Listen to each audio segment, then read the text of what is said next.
Hi guys, and welcome to Bedtime History Relaxing.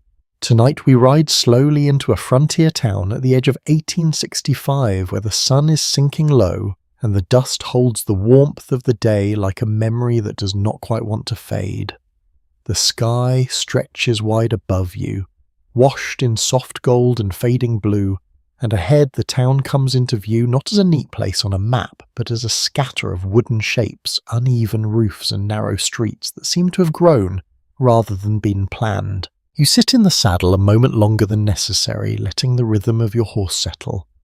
The air smells faintly of dry earth, wood smoke, and something sharper like spilled whiskey drifting from somewhere ahead. It is quiet in that deceptive way places can be just before night properly begins. A few figures move between buildings. A wagon wheel creaks somewhere out of sight. A door closes with a hollow thud that carries farther than it should. This is where you are now, and just to set expectations properly, you probably will not survive this comfortably. That thought lands lightly, almost humorously, yet it stays with you as you guide your horse forward. Because being a sheriff here is not about grand speeches or clean justice. It is about standing in the middle of something unfinished, something restless, where rules exist but do not always hold. So before you get comfortable, take a moment to like the video and subscribe, but only if you genuinely enjoy what I do here. And if you feel like it, share where you are in the world and what time it is for you right now. There is something quietly comforting in knowing how far this story travels. Now dim the lights. You ease your horse onto the main street, if it can be called that. The ground beneath is packed dirt, worn by hooves and boots, uneven in places where a rain once cut shallow grooves that never quite smoothed out again. Each step of the horse sends up a faint puff of dust that catches the last of the light. A broadly accepted historical detail is that many frontier towns in this period formed quickly, often around a single resource or opportunity with little formal planning, which is exactly what you see here. Buildings lean slightly as if unsure of their own footing. Some are freshly built pale wood still showing through. Others are already weathered boards darkened by sun and wind. You pass a blacksmith's shop, first marked more by sound than by sight. Even at this hour, a slow, steady hammering continues, each strike ringing out with a kind of stubborn persistence. The smell of hot metal lingers, mixing with the scent of animals tied along a rough hitching rail nearby. A man glances up as you pass. His eyes pause on you, then drop briefly to the badge pinned to your chest. It is not a large thing, not particularly impressive, just a shaped piece of metal catching the light. Yet it changes how people look at you. Not always with respect, sometimes with calculation. You notice that immediately. Not fear, not exactly, but awareness.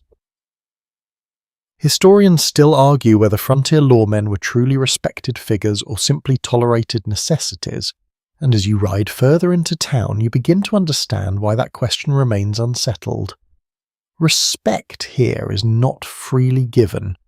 It is tested, adjusted, and sometimes withdrawn without warning. To your left, a narrow storefront stands open, its interior dim but busy. Shelves hold a mismatched collection of goods. Fabric tools, tins, and things that have travelled far to reach this place. A woman stands behind the counter, her posture straight, despite the long day watching everything without appearing to stare. When your gaze meets hers, she gives the smallest nod, not warm, not cold, just acknowledgement.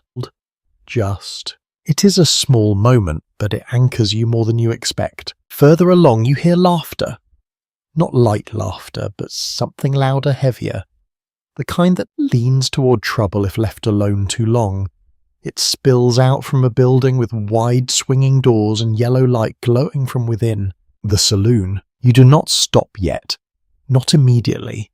Instead, you continue past, letting your eyes take in the rest of the street. A pair of men argue quietly near a wagon, their voices low but tense. A child runs across the road barefoot, chasing something invisible or imagined. A dog lies stretched near a doorway, barely lifting its head as you pass. There is life here, not organised, not orderly, but constant. A lesser-known detail from this time is that many sheriffs were not formally trained in law enforcement at all. Some were farmers, some former soldiers, some simply men who were willing to take the role when others would not. As you sit in the saddle feeling the weight of the badge, you understand that the role is less about preparation and more about endurance.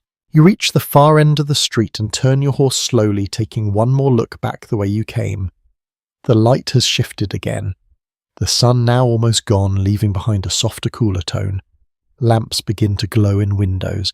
Shadows stretch longer, blending together. Night is arriving. You guide your horse back towards the centre of town this time, allowing yourself to slow even further. The details become clearer when you are not moving with purpose. The creak of wood as someone steps onto a porch, the quiet murmur of conversation from behind thin walls, the faint clink of glass from inside the saloon now louder as more people gather. You realise something then. You are not entering a place that is waiting for you. You're entering a place that is already in motion, and your presence will not stop that motion. At best, it will shape it slightly. At worst, it will be absorbed by it. A soft breeze moves through the street, carrying with it a mix of scents that seem to settle into your clothes. Smoke, dust, leather, and something faintly sweet perhaps from food cooking somewhere out of sight. It is not unpleasant, just heavy with use. You dismount near a post and tie your horse with practiced movements. The leather of the reins feels worn but reliable in your hands. The ground beneath your boots is firm, though not entirely even. You feel it immediately, the slight shifts, the way your balance adjusts without thinking. This town will require that kind of adjustment, constantly. You rest your hand briefly against the badge again, not out of habit, but to remind yourself it is still there. Still real, still something that means something, even if that meaning changes, depending on who is looking at it. From inside the saloon, the laughter rises again, followed by the sharper edge of a voice that does not sound amused anymore. Chairs scrape. A piano note strikes slightly off. You take a slow breath. This is where it begins, in a way. Not with a grand event, not with a clear line between right and wrong. Just a room full of people, a long day turning into night, and the quiet understanding that anything could happen next. You step forward, boots pressing into the dirt, the sound soft but certain. And as you move toward the light spilling from the saloon doors, you carry with you the first real sense of what this job will ask of you.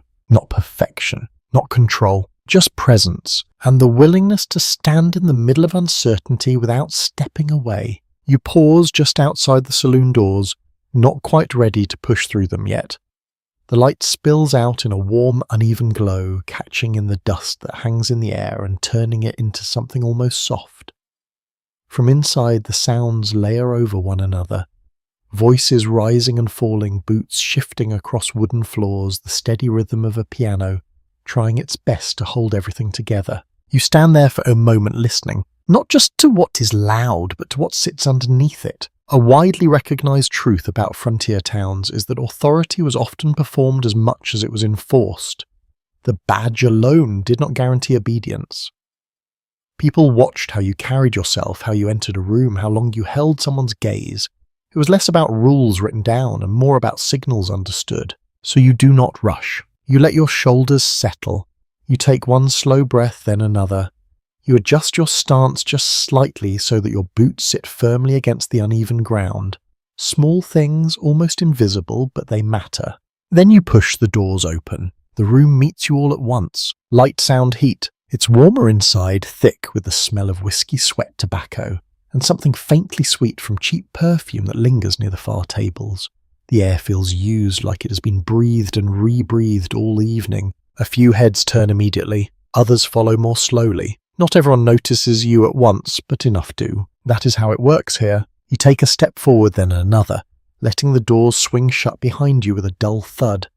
The piano continues, though the rhythm shifts slightly. The player aware of the change in the room without fully looking up. Cards are still dealt at one table. At another, a man leans back too far in his chair, laughing louder than the moment calls for. You do not speak. Not yet. Instead you walk. A commonly understood pattern in places like this is that a sheriff's first tool is visibility. Simply being seen can alter behaviour more effectively than any command. As you move across the room, you feel that subtle shift begin. Voices lower just a fraction, movements slow, nothing dramatic, just enough to be noticed if you are paying attention. And you are. You pass the bar where a woman wipes down the surface with steady practice motions. Her eyes flick up toward you briefly, then back to her work. There is no surprise there, only recognition. Perhaps even a quiet calculation of how your presence might affect the night ahead. You continue past choosing not to stop yet. At the card table near the centre, a group of men sit close together, their hats tilted low, their hands moving with careful precision. Coins and small stacks of bills sit between them.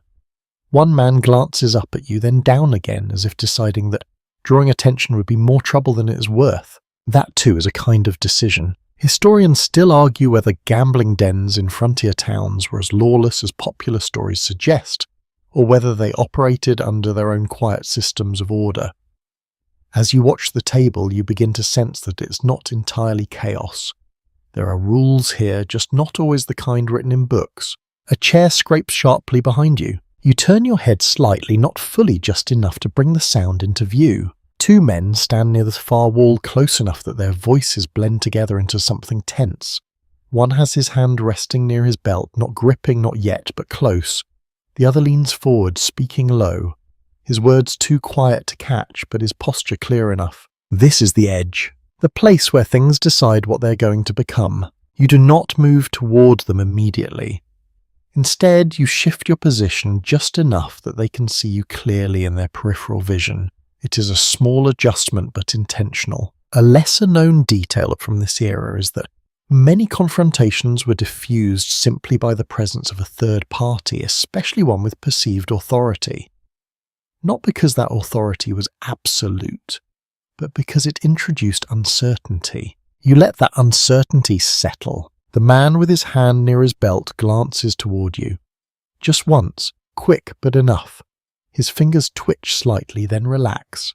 The other man exhales, his shoulders dropping just a fraction. The moment passes, not resolved, just delayed. You take another step, then another, as if you had not been watching at all. That is part of it too. Not every situation needs to be confronted directly. Sometimes it is enough to stand close enough that people remember consequences. A burst of laughter rises from near the piano, louder, now more genuine. The player shifts into a brighter tune, the notes uneven but energetic. A woman claps along briefly, then stops, her attention drifting elsewhere. You feel the room breathing again, not calm, not safe, but balanced. You reach the bar this time and rest your hand lightly against its worn surface. The wood is smooth in places, rough in others, shaped by years of use. The woman behind the bar looks up again. "Sheriff," she says, her voice even. It is not a question. You nod once. No need for more. A quirky little reality of frontier life is that bartenders often knew more about the town than anyone else. They heard everything, saw everything, remembered more than they let on. As she returns to her work, you get the sense that if trouble comes, she will see it before you do. You stand there a moment longer, letting your presence settle fully into the space. It's not about taking control. Not entirely. It's about becoming part of the environment in a way that cannot be ignored. A man approaches the bar a few seats down, his steps slightly uneven but not completely lost. He glances at you, then away, then back again, as if trying to decide whether to speak. He does not. Instead, he orders another drink, his voice louder than necessary. You notice that too. The way people adjust themselves when you are near. Some grow quieter, others louder, some avoid you.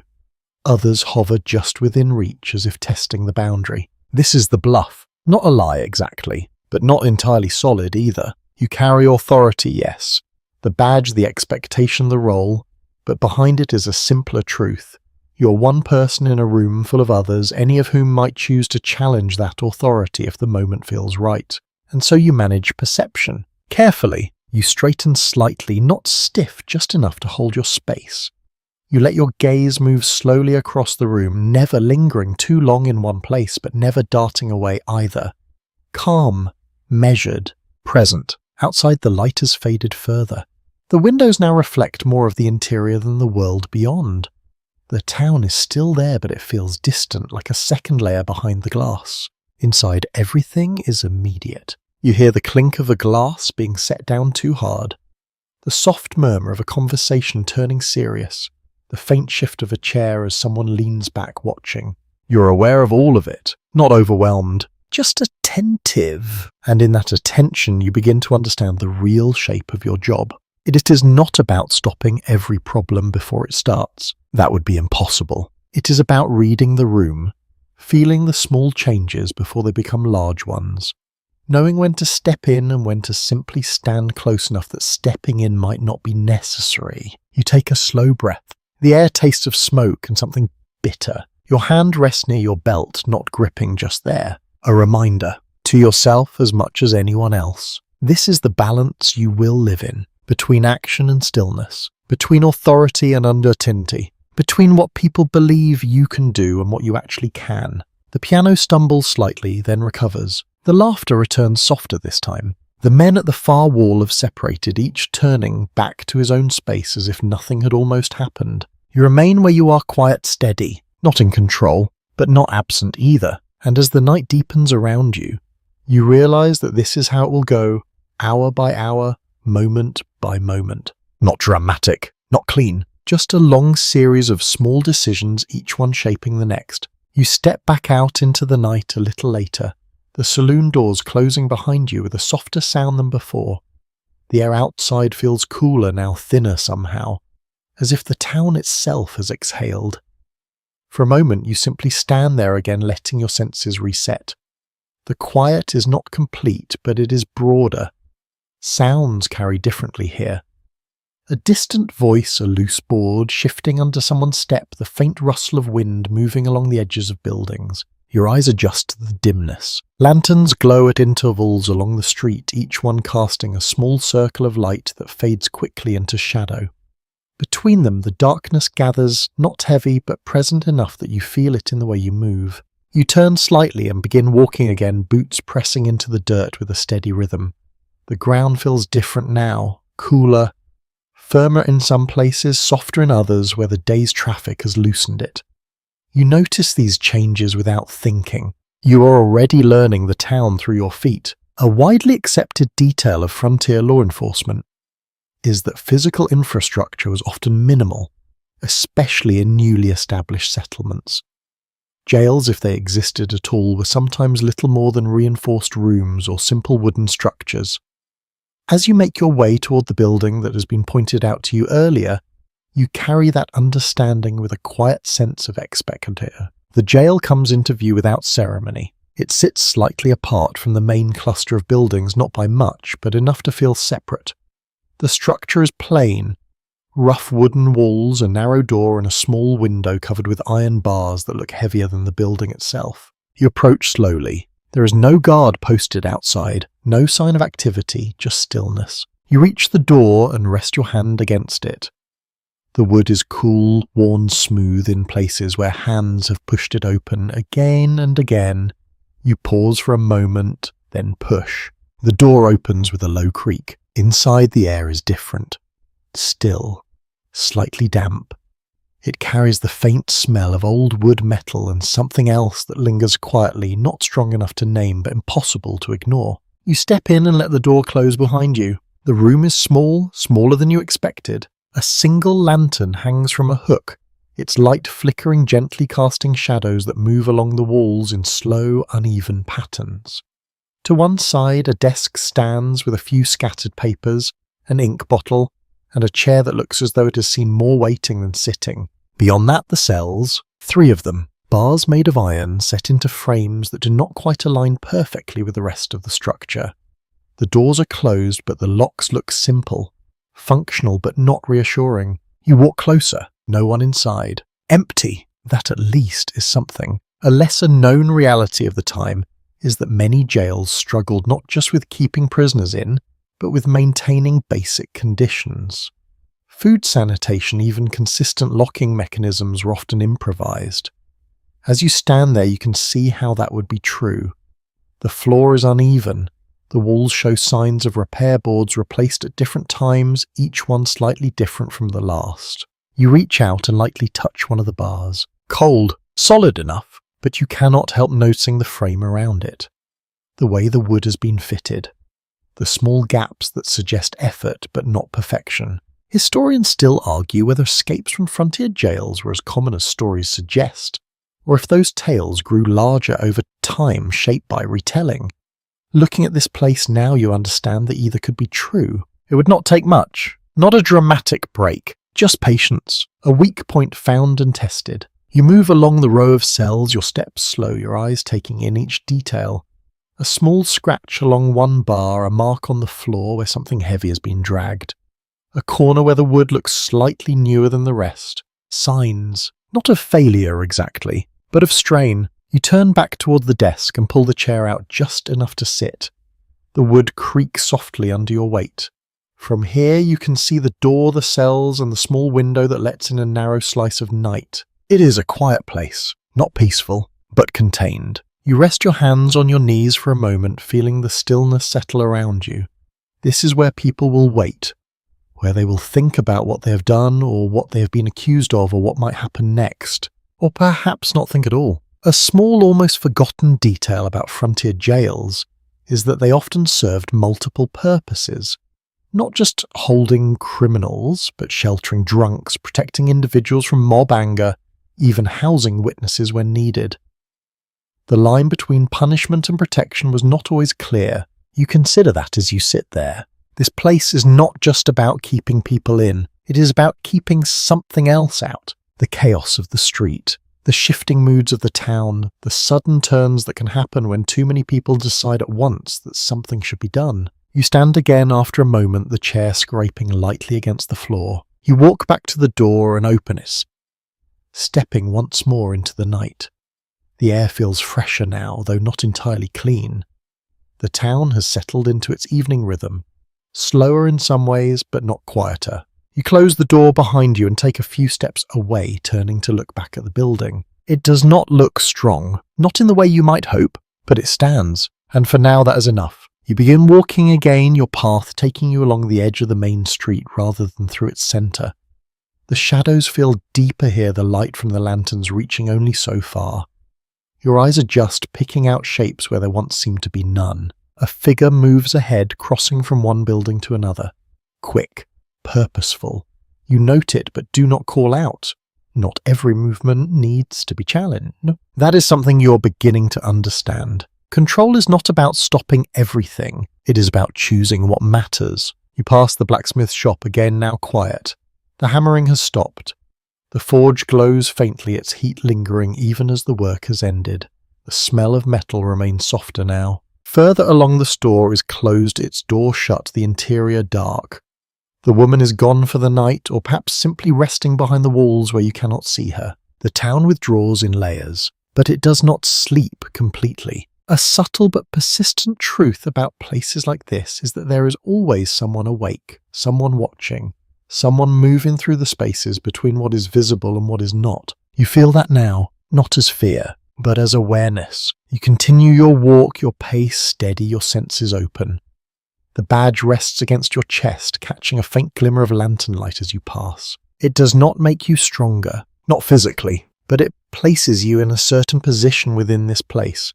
One that comes with expectations, with assumptions, with risks that are not always spoken aloud. You reach the centre of town again and pause, turning slowly to take it all in. The saloon still glows. A voice rises, then falls. A door opens, then closes. Small things, endless things. And you stand there at the quiet intersection of all of it, holding in your mind the image of that small jail. Those imperfect bars, that narrow space where order is supposed to be kept. It is not much, but it is what you have. And as the night deepens further, you understand that whatever happens here, whatever choices you make, they will all pass through places like that. Simple, fragile, necessary. You drift back towards the glow of the saloon without quite deciding to. The light draws you in the same way it draws everyone else, not because it promises comfort, but because it offers something steady in a place where very little holds still for long. The street feels quieter now, yet not empty. A few figures linger near doorways, their silhouettes softened by the lantern light. Somewhere behind you, a loose shutter taps gently in the breeze, a slow, uneven rhythm that fades as you move on. The doors open again beneath your hand, and the room receives you a second time. It feels different now, not because the space has changed, but because you have. The air is thicker than before, warmed further by bodies and breath and time. The piano continues, though the tune has shifted into something slower, almost thoughtful. Conversations have settled into smaller clusters. The sharper edges of earlier tension have dulled, though you sense they have not disappeared entirely. You step inside and fewer heads turn this time. That in its own way is a sign of progress. In many frontier communities, it was widely understood that a sheriff who appeared regularly without sudden bursts of force could gradually shape behavior simply through familiarity. You feel that principle taking hold in small ways. The room acknowledges you, but it does not freeze. It adjusts instead. You move along the wall, this time taking a path that gives you a wider view of the room without placing you directly at its center. The wooden floor beneath your boots feels worn smooth in places, slightly uneven in others, each step carrying a faint echo that blends into the larger sound of the room. At the far side, near a narrow window, a pair of men sit close together, speaking in low voices. Their heads tilt toward one another, their hands resting still on the table. Not arguing, not relaxed either. Something in between. You notice the way their eyes shift occasionally toward the door, then back again. A small detail, but one that stays with you. You continue past them, your attention drifting toward the bar. The woman there has changed her pace. Slower now, more deliberate. The rush of earlier hours has softened into something steadier. She sets a glass down with care, wipes the surface again, though it does not seem to need it. People find ways to fill quiet moments. A lesser-known reality of saloons in this era is that they often served as informal centers of communication. News rumors, business deals, and quiet warnings all passed through spaces like this, carried in fragments from table to table. As you move through the room, you sense that current beneath the surface. Words exchanged in low tones, glances that carry more meaning than speech. Near the piano, a woman leans against the wall, her posture relaxed, but her eyes alert. She watches the room in a way that suggests she has learned to read it well. When your gaze meets hers, she holds it for a brief moment, then looks away, not dismissive, just measured. Everyone here is measuring something. You reach the bar again, resting your hand lightly against the wood. It feels warmer now, almost soft from the heat of the room. The woman behind it glances up.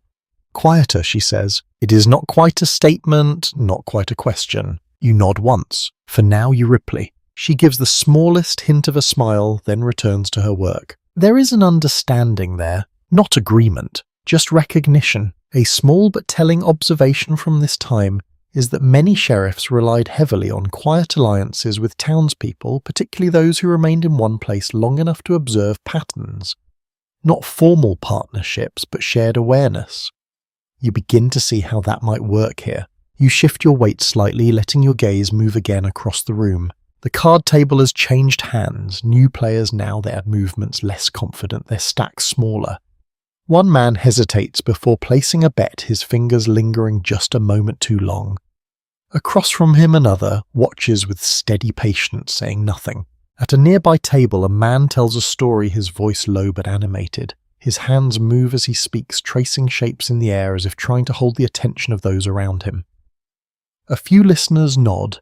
Others seem only half engaged. Stories fill the gaps. Sometimes they become something larger than themselves. Scholars still debate how much of what we think we know about frontier life comes from such retelling, shaped and reshaped over time until the line between fact and embellishment becomes difficult to trace. As you listen without appearing to, you hear that process unfolding in real time. Details added, moments stretched, outcomes softened or sharpened depending on the teller. You take a slow breath. The air feels heavier now, though not unpleasant. Just full. A chair shifts suddenly near the far wall. Not loud, but enough to catch your attention. You glance over. A man stands, his movements controlled but firm. The other man at the table remains seated, his posture rigid. No raised voices, no sudden gestures. Just a quiet tension that settles between them like something waiting. You do not move immediately. Instead, you adjust your position just slightly, ensuring you are visible to both of them without stepping directly into their space. The distance matters. Too close and you become part of the confrontation. Too far and your presence loses its weight. You hold that line. The standing man exhales slowly, then reaches for his hat. He places it on his head with deliberate care as if the act itself requires attention. The seated man watches, saying nothing. A moment passes, then another, and then the standing man turns and walks toward the door. The tension follows him, then fades as he leaves. The seated man remains where he is, his shoulders slowly easing, though not completely. You let your posture relax just slightly. Not enough to signal ease, just enough to release what is no longer needed. An odd but memorable detail from accounts of frontier towns is that many conflicts ended not with dramatic resolution, but with quiet withdrawal. Pride-preserved confrontation avoided, at least for the moment. You have just witnessed one of those endings. Temporary, but real. The piano shifts again, the melody softening further, the notes stretching out with more space between them. The room responds in kind, conversations lower, movements slow, even the laughter becomes less frequent, more subdued. Time is passing. You feel it not in the clock, but in the way the room changes shape. You push gently away from the bar and take a few steps toward the center of the room, not because anything demands your attention, but because standing still for too long begins to draw its own kind of notice. Balance again. Always balance. Your boots move with quiet certainty across the floor, each step measured without being deliberate. You let your hands rest naturally, neither tense nor loose. Your gaze moves, but never too quickly. You are part of the room now, not outside it, and as you move, you begin to understand something more clearly. This job is not about imposing order from above. It's about weaving yourself into the existing patterns, guiding them where you can, steadying them when they begin to slip, and knowing when to let them settle on their own. You pause near the center and take in the room one more time. The light, the sound, the subtle shifts that ripple through the space without ever fully breaking its surface. Nothing dramatic has happened. No sudden violence. Nope. Okay, victory. And yet something has been maintained, held together. For now, you take another slow breath, letting it out quietly, and feel the weight of that realization settle in. This is how the night moves, not in grand moments, but in quiet adjustments, each one barely noticeable on its own, yet essential when taken together. And you remain their steady present part of it all as the hours continue their slow and patient drift. You step out once more into the night, and this time the difference is unmistakable. The town has settled deeper into itself. The earlier movement has thinned, not gone, but softened into something slower and more deliberate. The lamps burn lower. Now, their light smaller, more contained. Shadows stretch wider between them, creating long, quiet spaces that seem to invite careful steps. You walk without hurry. The air carries a faint chill that was not there before, slipping through your clothes and settling lightly against your skin. Somewhere in the distance, a horse shifts its weight, the soft thud of hooves against packed dirt, followed by the quiet jingle of a loose chain. The sound lingers, then fades. It is a different kind of awareness now. Less sure. Crowded. More focused. In 1865, the end of the American Civil War had just begun to release thousands of men back into civilian life, many of them carrying habits shaped by conflict, along with weapons they knew how to use well. As you move through the street, you feel that presence even without seeing it directly. It sits in the way some doors remain open later than expected, in the way certain conversations lower when others pass by, in the way hands rest just a little too comfortably near belts. This town did not exist in isolation. It carries the aftershocks of something much larger. You pass a narrow alley and pause for a moment at its edge. The darkness there feels thicker, less touched by the lantern light. You listen. Not for anything specific, just for change. A faint scrape reaches you, then stillness again. You move on. Not every shadow needs to be explored. That is a lesson you're beginning to trust. A lesser-known aspect of the Guinness period is that many frontier towns became temporary resting places for former soldiers who did not immediately return home, whether by choice or circumstance. Some stayed for opportunity, others because they had nowhere else to go. As you walk, you begin to notice the small signs. The way a man sits with his back to a wall watching the street with practiced stillness. The way another keeps his coat slightly open as if ready for movement. Habits that do not fade quickly. You reach the center of town again and slow your pace further. The saloon still hums behind you, though more quietly. Now its energy settling into something steadier. Ahead a porch creaks as someone shifts in a chair, the wood responding with a soft complaint. You glance over. An older man sits there, hat pulled low, hands resting on his knees. He does not look at you directly, but you feel his awareness all the same. When you pass, he gives the smallest tilt of his head. Acknowledgement again, not respect, not dismissal. Something in between. You continue on your boots, tracing the same path you took earlier, though it feels different now. The town has changed with the hour and you are changing with it. The details that once stood out sharply now blend together into patterns. Light and shadow, sound and silence, movement and stillness. You are learning to read those patterns. Scholars continue to examine how violence in post-war frontier regions was influenced not only by the presence of weapons, but by the psychological strain carried by those who had lived through prolonged conflict. As you move through the street, you sense that strain not as something dramatic, but as a quiet tension that hums beneath ordinary life. It is there in the way voices sometimes rise too quickly, in the way laughter can turn sharp without warning, in the way a simple disagreement can feel heavier than it should. You pass the blacksmith's shop again. The forge has dimmed further its glow, now barely visible through the open doorway. The tools rest where they were left, their shapes softened by the shadow. The work of the day has ended, but its presence remains. Further along the store remains closed the darkness behind its door complete. The town is folding in on itself piece by piece. You reach the jail again and stop. This time you do not go inside. Instead you stand outside for a moment looking at it from a distance. The structure appears smaller in the night, its edges less defined. The barred window catches a faint glimmer of lantern light, just enough to remind you of what sits within. Or what might. You consider it briefly, then turn away. There will be time for that place again. There always will be. A curious detail from accounts of the era is that many sheriffs developed their own routines for patrolling, not because they were taught to, but because repetition created a sense of stability in an otherwise unpredictable environment. As you continue walking, you feel the beginnings of such a routine forming.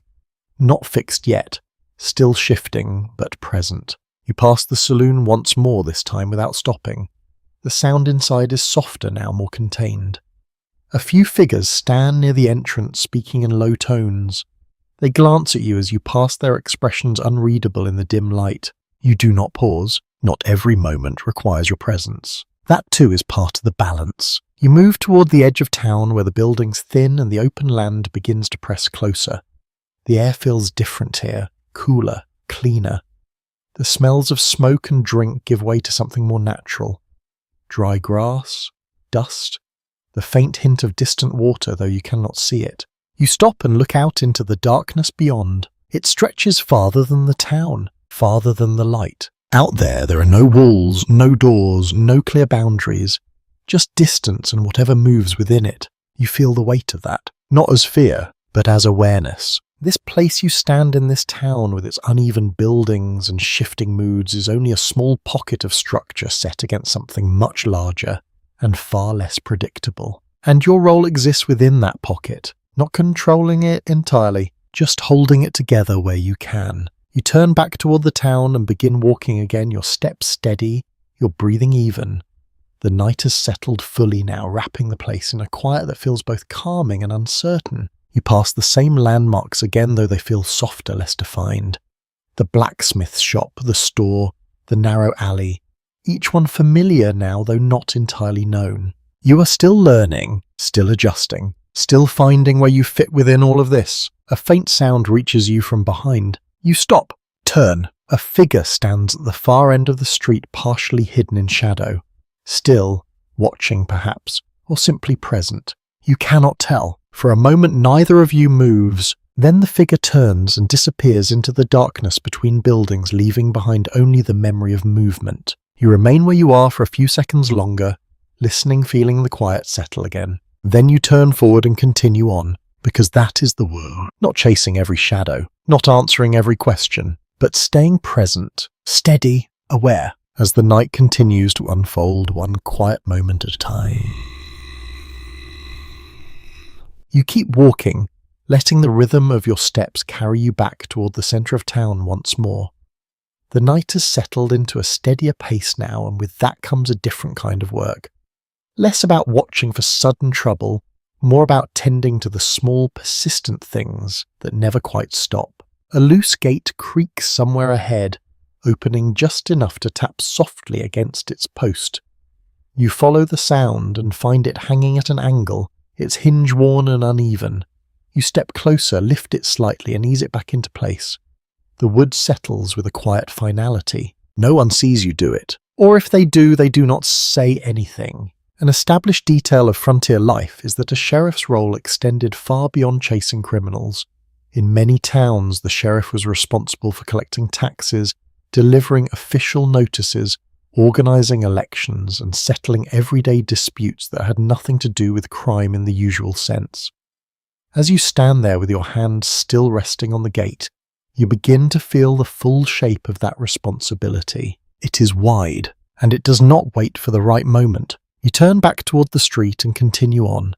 A lantern near the corner flickers its flame, struggling slightly in the breeze.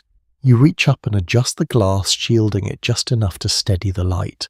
It brightens, then holds. Again, a small thing, but the street looks different because of it. You pass a narrow porch where two men sit on opposite ends of a bench, neither speaking. Between them lies a silence that feels heavier than most conversations. One stares down at his hands. The other looks out into the street, his eyes distant. You slow your pace. Evening, you say quietly. They both nod, almost in unison, but neither speaks. You sense that whatever sits between them is not for you to resolve. Not tonight. So you move on. A lesser-known aspect of these towns is how often sheriffs were drawn into personal disagreements that had no clear legal boundary. Arguments over land livestock debts or even simple misunderstandings could become matters of authority if left unattended. As you walk, you begin to understand how easily that could happen. The lines here are not sharp, they blur and shift depending on who's involved and how strongly they feel. You hear raised voices ahead. Not loud enough to draw a crowd, but sharp enough to stand out against the quieter sounds of the night. You approach without rushing. A man stands near a wagon, his posture tight, his hands moving as he speaks. Another stands opposite him, arms crossed, his expression guarded. Between them sits a crate, its lid slightly open. You said it was full, the first man insists, his voice low but edged. It was the second replies, just as controlled. You stop a few steps away, close enough to be seen, far enough not to interrupt immediately. They notice you. Of course they do. The first man glances in your direction, then back to the other. His voice drops slightly. This is not right, he says. The second man exhales, then looks toward you as well. You step closer. What seems to be the issue, you ask, keeping your tone even? The first man gestures toward the crate. Missing goods, he says. Paid for more than this. The second shakes his head. That's what I had. Same as always. You look at the crate, then at both men. Their stances tell you as much as their words. Frustration on one side, defensiveness on the other. Neither willing to give ground. An often overlooked detail of frontier commerce is that record keeping was inconsistent at best, leaving many transactions open to dispute. Without clear documentation, resolution depended heavily on trust, reputation, and sometimes the presence of someone like you. You crouch slightly, lifting the lid of the crate just enough to see inside. The contents are difficult to judge at a glance, enough to suggest a transaction, not enough to confirm its fairness. You close the lid gently. Was anyone else present when this was arranged, you ask?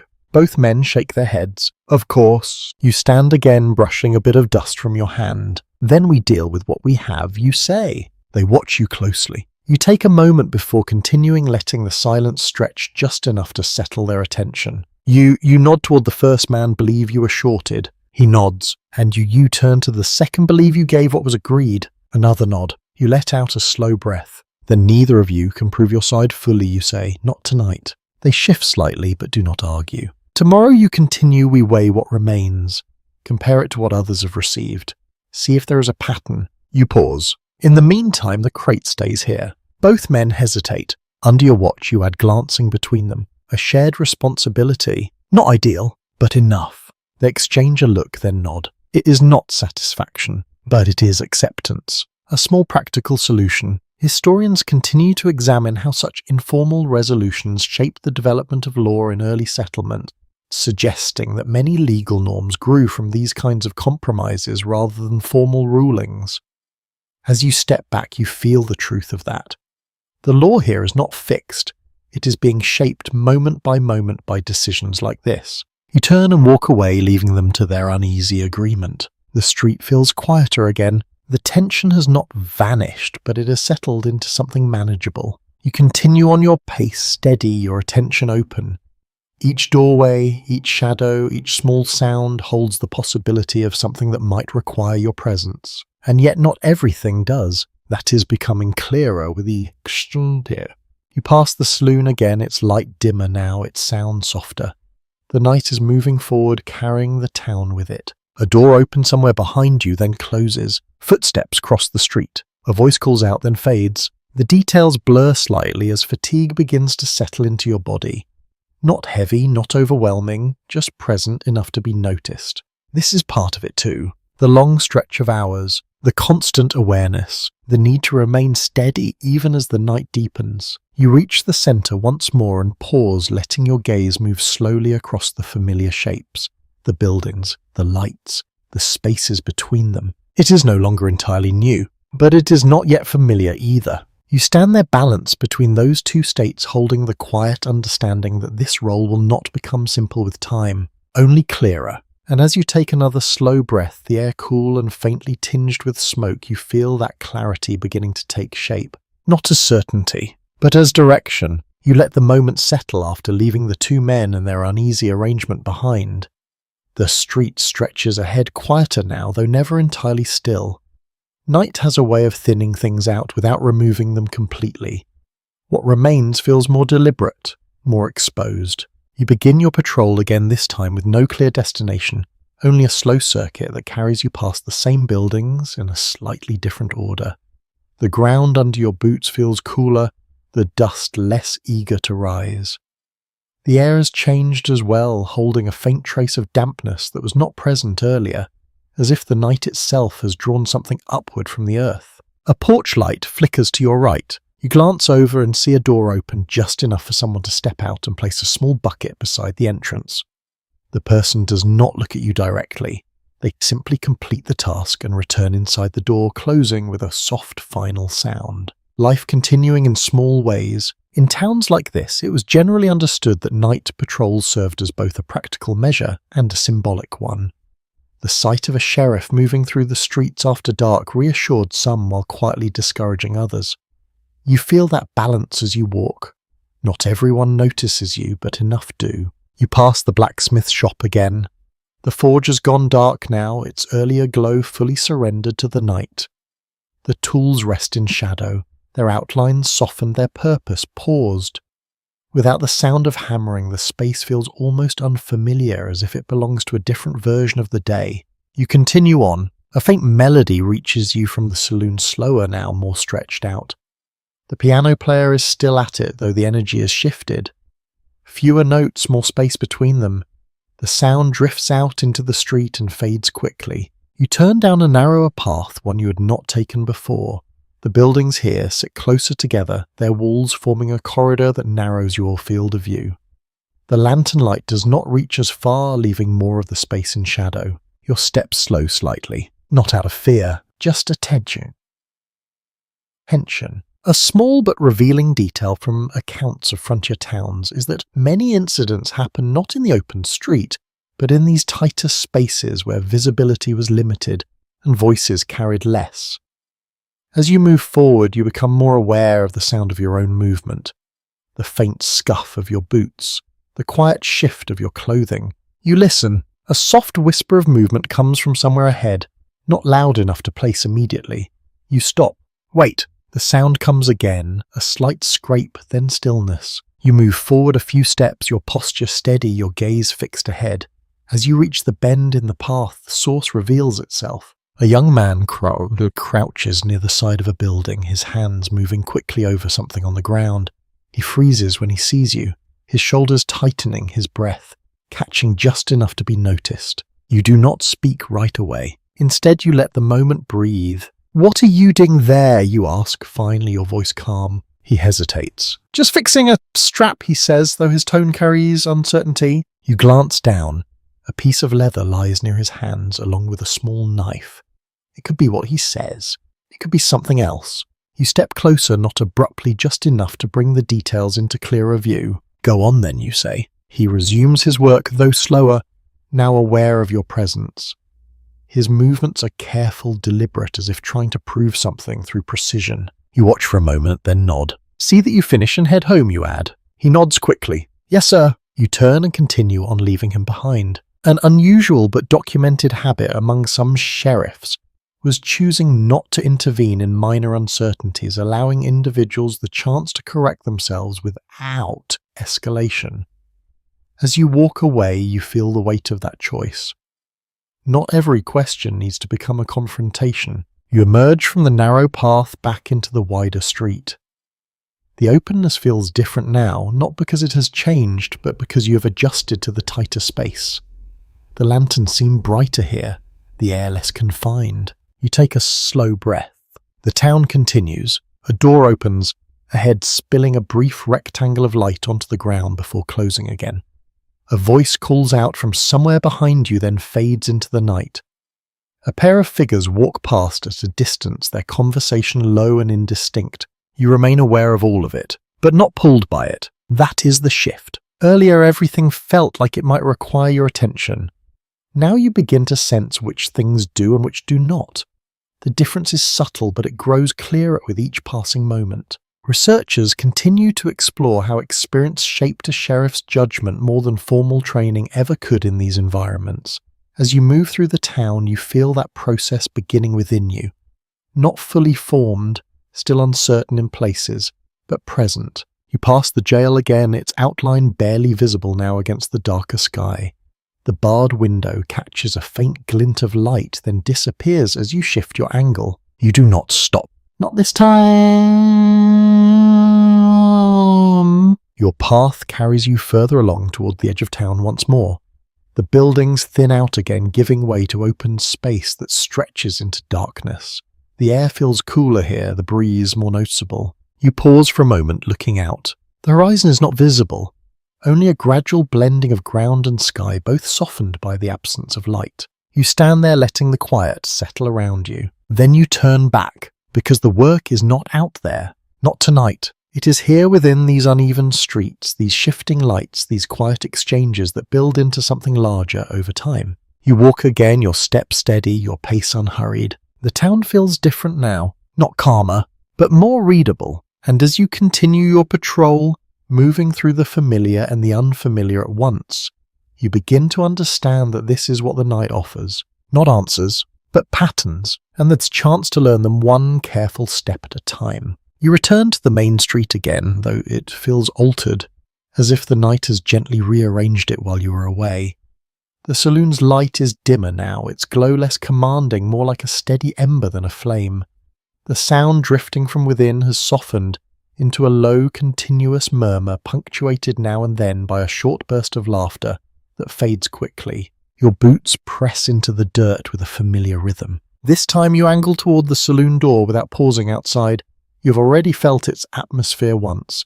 Now you move through it with a different purpose. The doors open and the room greets you again. Quieter, heavier, not in tension but in fatigue. The air inside is thick with the residue of the evening.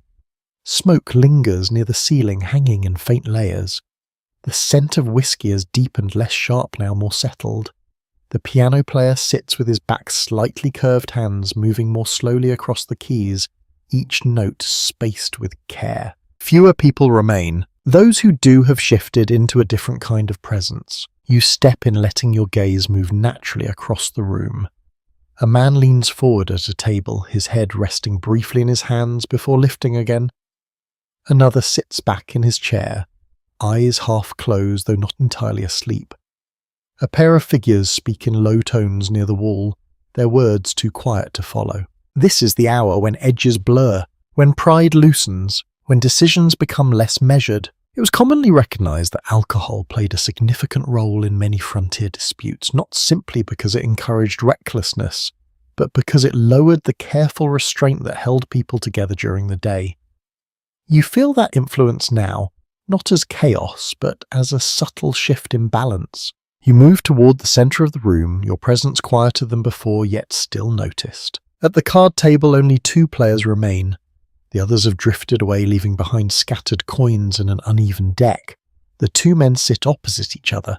Their focus narrowed, their movements slower but more deliberate. One places a card down. The other watches his gaze fixed. There is no conversation between them, just the quiet tension of the game. You step closer, not to intervene but to observe.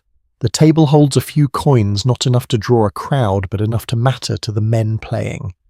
Their hands move with care, though not entirely steady. A small but telling note from this period is that gambling disputes were among the most common sources of conflict in frontier towns, often escalating not because of the money itself, but because of wounded pride.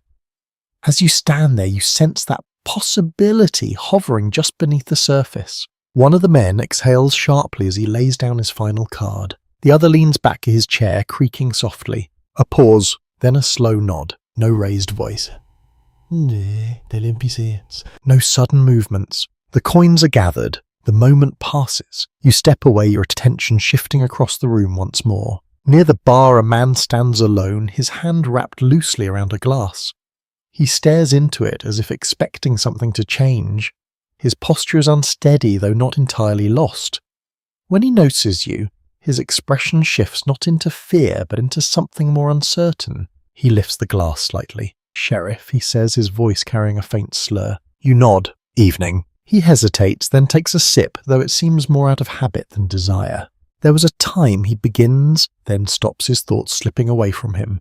He shakes his head slightly, as if trying to bring them back. You wait, not pressing. He looks at you again, then lets out a quiet breath. "Never mind," he says. He sets the glass down with more care than expected, and turns away, moving slowly toward the door. You watch him go. An unusual but recorded behaviour in many frontier towns was that individuals who might have caused trouble earlier in the night often withdrew quietly as fatigue set in, choosing distance over confrontation.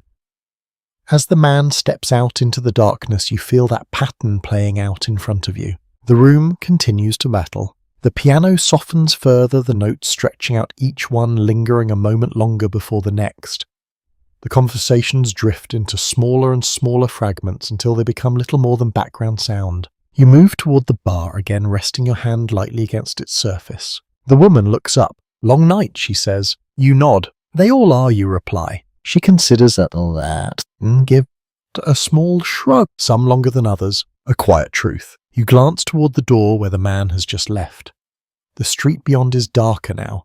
The lantern light weaker, the spaces between it wider. You feel the pull of that darkness again, not as something to fear, but as something to watch. Researchers who study frontier social life often note that the late hours of the night carried a different kind of risk, not because of large gatherings, but because fewer witnesses meant fewer restraints. As you stand there, you understand that instinctively. The town is quieter, but not necessarily safer. You push away from the bar and begin to move again, your steps slow, your attention steady. Near the far wall, a chair tips slightly as someone shifts too far back. It rocks for a moment, then settles.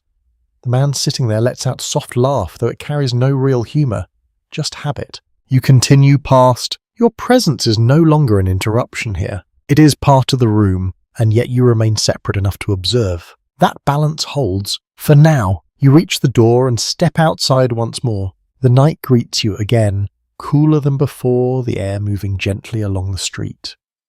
The sounds from inside fade quickly as the doors close behind you, leaving you with the quieter world beyond. A lantern flickers near the corner, its light struggling slightly before steadying. You take a slow breath.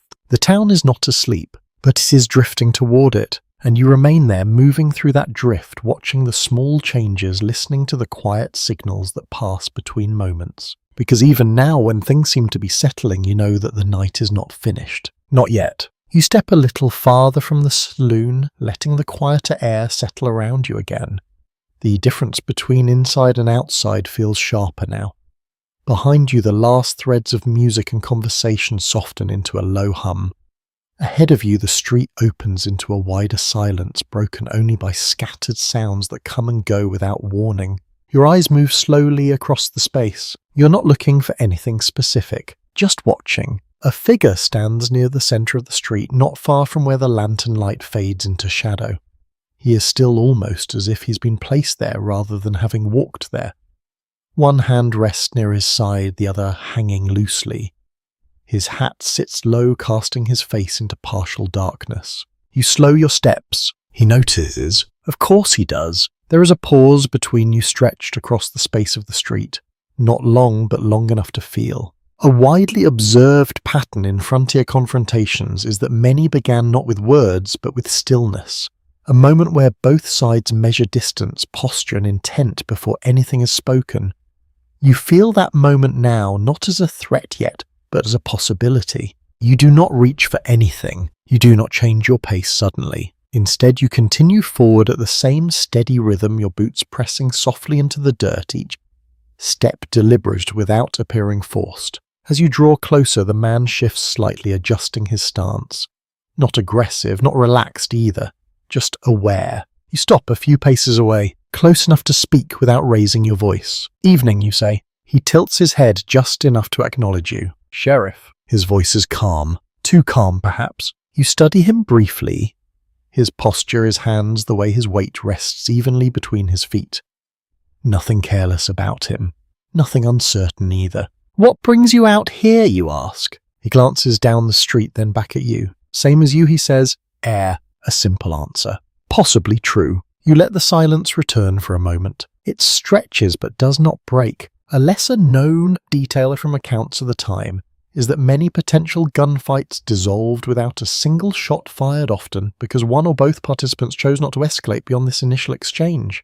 As you stand there, you feel how easily this moment could move in either direction. A word, a gesture, a misunderstanding. All it would take. You shift your weight slightly, not to prepare, but to settle yourself more firmly. Your hands remain where they are, relaxed, but ready if needed. Town's quieting down, you say. He nods, usually does. Another pause. The lantern behind him flickers, casting his shadow slightly to one side, then pulling it back again. The light is uneven, making it difficult to read his expression fully. Historians continue to examine whether the myth of the quick-draw gunfight reflects reality or exaggeration, noting that many confrontations were more about endurance and nerve than speed. As you stand there, you understand that clearly. This is not about who moves first, it is about who chooses to move at all. You take a slow breath. The air feels cool, steady. You passing through, you ask, or staying a while? He considers the question. Depends, he says. On what? On how things go. A vague answer, but not meaningless. You nod slightly. Things tend to go better when folks keep them that way. He watches you for a moment longer, then lets out a quiet breath. Fair enough. His shoulders shift just a fraction enough to signal something easing. Not trust, not agreement. Just a step back from the edge. A curious but often overlooked reality is that reputation alone could prevent violence in many frontier towns. A sheriff known for calm consistency rather than sudden force could diffuse situations before they fully formed. As the man adjusts his stance, you feel that reputation beginning to take shape around you, even if only in the smallest way. He steps to the side, not dramatically, just enough to clear the space between you. You remain where you are for a moment longer, then give a slight nod. Have a good night, you say. You too, he replies. He turns and walks down the street, his steps steady, his figure gradually fading into the darker stretch beyond the lantern's reach. You watch until he disappears completely. Then you turn back toward the center of town. The moment has passed. Nothing happened, and yet something did. You feel it in the way your shoulders settle slightly and the way your breathing returns to its earlier rhythm. These are the moments that shape the night, not the loud ones, the quiet ones, the ones where nothing breaks. You begin walking again, your pace unhurried, your attention returning to the broader patterns around you. The saloon hums behind you softer now. The buildings stand in their familiar places, their shapes blending into one another under the dim light. You pass the jail again, its outline steady, unchanged. The barred window reflects a faint glimmer, then fades as you move past. Everything continues. A door opens somewhere behind you, then closes. A faint laugh drifts through the air, then disappears. The town breathes in its slow, uneven rhythm. You move with it, not leading, not following, just present. Researchers studying frontier law enforcement often note that survival in such roles depended less on physical confrontation and more on the ability to read people and situations accurately. As you continue your patrol, you feel that truth settling into you more firmly. You're not here to win every encounter. You are here to guide them away from becoming something worse. That understanding stays with you as you walk. The night deepens. The sounds grow fewer. The spaces between them widen. And you continue on steady aware, carrying with you the quiet knowledge that sometimes the most important outcome is simply that nothing happens at all. You continue along the street, the quiet now settling more fully into the town. The lanterns burn lower, their glow softer and more contained, casting small islands of light surrounded by wider stretches of shadow. The sounds that remain are scattered and unhurried. A distant cough, the creak of wood adjusting to the cooler air, the faint rustle of wind slipping between buildings. Your steps carry you back toward the jail, not out of urgency, but because it feels like the place where the night gathers itself. You reach the door and pause, listening. Nothing from inside, no movement, no voices, just stillness. You open the door and step in. The air greets you the same way as before, cool, quiet, and faintly damp. The lantern inside burns low, its light flickering gently, creating soft shadows that shift across the walls. The room feels unchanged, yet different now that the night has deepened. You move toward the cells. This time they are not empty. A man sits on the narrow bench inside the first cell, his back against the wall, his head tilted slightly forward. His hat rests beside him, his hands loosely clasped together. He looks up as you approach, his expression calm, though not entirely at ease. You stop just outside the bars. Evening, you say. He nods. Sheriff. His voice is steady, though quieter than before. You take a moment to look at him more closely. Not searching for guilt or innocence, but simply observing. The way he sits. The way he holds his hands. The way his eyes move, not avoiding yours, but not holding them for too long either. In many frontier towns, it was a common practice to detain individuals overnight for minor disturbances, particularly those involving alcohol, allowing tempers to cool before any formal decision was made. As you stand there, you understand the reasoning behind it. Sometimes time itself is the most useful tool available. Settling in all right, you ask. He lets out a faint breath that might be a quiet laugh.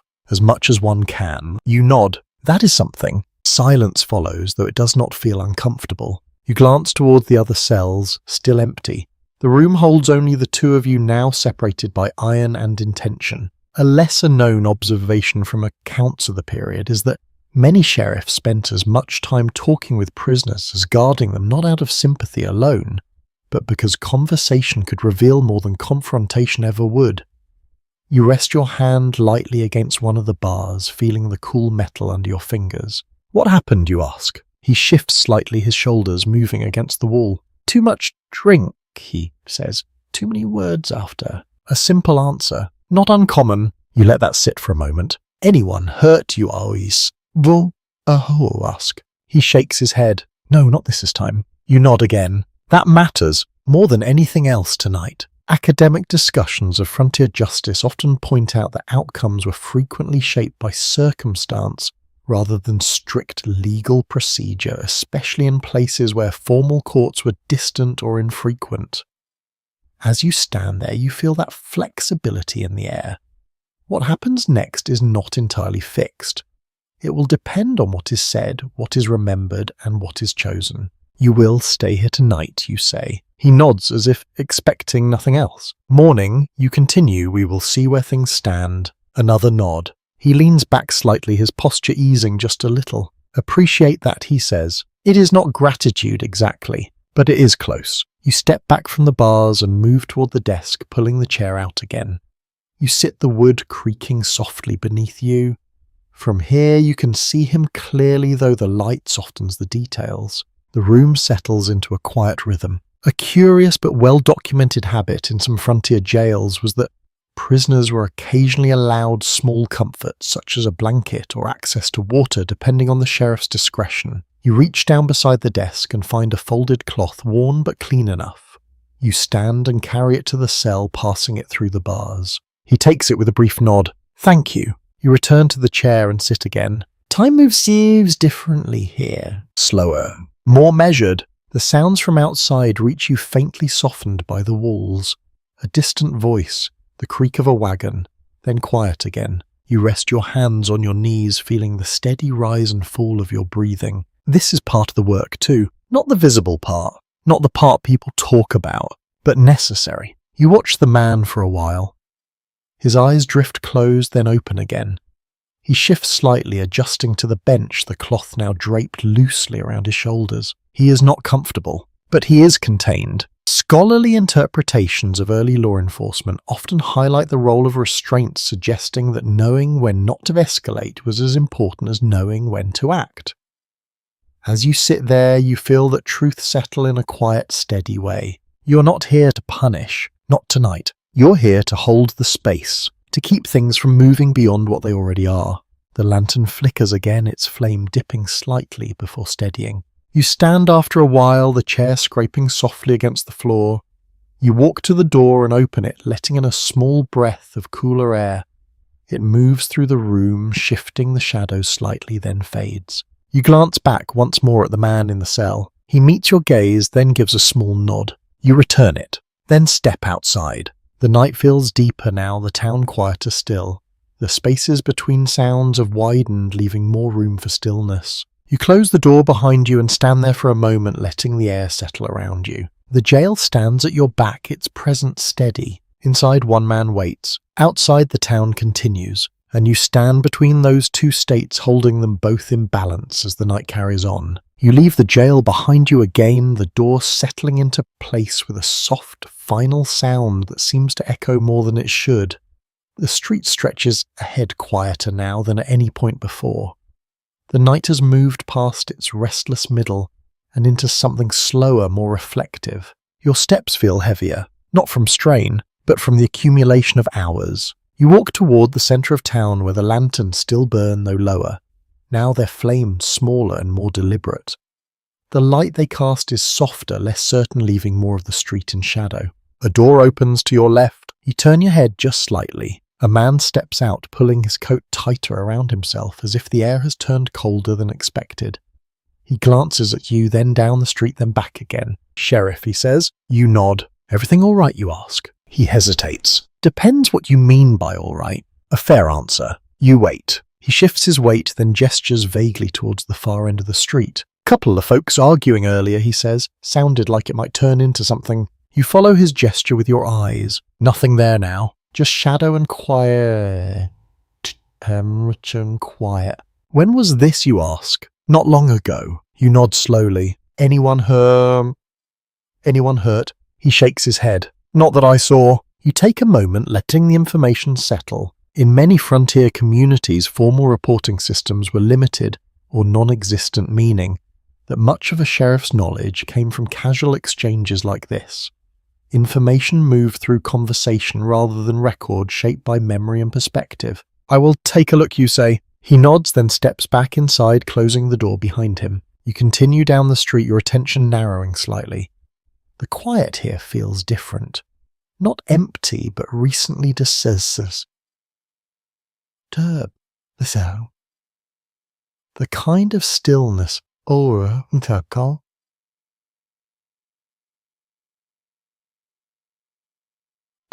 yes.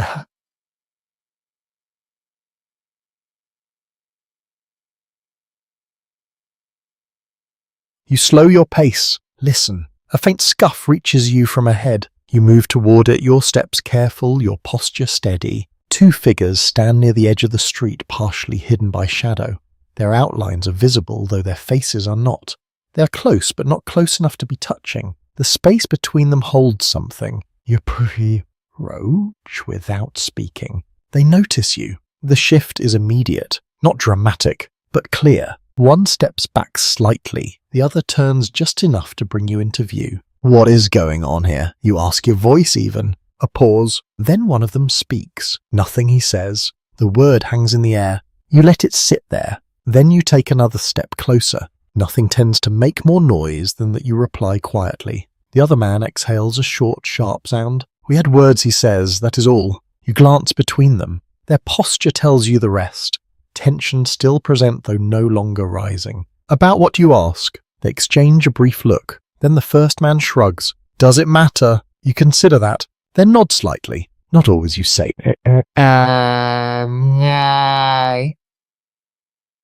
But sometimes it does. They shift again, neither quite willing to explain, neither quite willing to walk away first. A recurring observation in discussions of frontier justice is that disputes often lacked clear legal boundaries, making it difficult to determine when intervention was necessary. As you stand there, you feel that uncertainty. This is not a crime, not yet, but it is not nothing either. You take a slow breath. Here is what matters tonight, you say. No one gets hurt. They both nod, not eagerly, but they do. You go your way, you say, looking at one, then the other, and you go yours. A pause. Then one of them turns, stepping away into the darkness, his figure fading quickly beyond the reach of the lantern light. The other remains for a moment longer, then nods once in your direction and follows, though in the opposite direction. The space empties. The tension dissolves into the night. You remain where you are for a few seconds longer, listening. Nothing follows. No raised voices. No returning footsteps. Just quiet. You turn back towards the center of town and begin walking again. This is how it works. Not every conflict ends with a decision. Some simply end. For now, a lesser-known detail of frontier life is that many disputes resurface days or weeks later, shaped by memory, pride, or changing circumstances. As you move through the street, you carry that understanding with you. Tonight's quiet does not guarantee tomorrow's. You pass the saloon again. The doors are closed now. The light inside dimmed, the piano silent. The building feels different without its earlier energy, as if it has exhaled and settled into itself. You continue on. The town has nearly reached stillness. A window glows faintly in one building, then darkens as a lamp is extinguished. A horse shifts in its tether, then settles again. The wind moves lightly through the street, carrying the faint scent of dust and wood. You walk without hurry, your steps steady. Your attention open, though less strained now. Studies of early law enforcement often emphasize that maintaining peace required constant presence rather than decisive moments of action. As you move through the town, you feel that truth more clearly than before. The work is not in dramatic interventions, but in these small, steady corrections that keep things from tipping too far. You reach the center of town and stop. For a moment, you simply stand. The buildings around you are quiet now. The lanterns burn low. The street stretches in both directions, empty. You take a slow breath. The air is cool. Still, you feel the weight of the night settling into your body, not as exhaustion, but as a quiet heaviness that comes from sustained attention. You have not solved everything. You have not prevented every possible trouble. But the town holds, for now. And as you stand there listening to the soft, steady silence that has finally taken shape, you understand that this is as much as can be asked of you in a single night. Not perfection, just enough. You remain in the center of the street for a few breaths longer, letting the stillness settle around you, like a blanket that has finally found its place. The town has grown quieter than at any point before, yet it is not empty. It feels more like everything has drawn inward, each household folding into itself as the night deepens. A faint glow shows through the nearby window. You turn your head slightly and notice movement behind the glass. A figure passes slowly, then stops. The light shifts as if someone has adjusted a lamp or placed something down. You hear a soft murmur, not words, just the sound of voices low enough to remain private.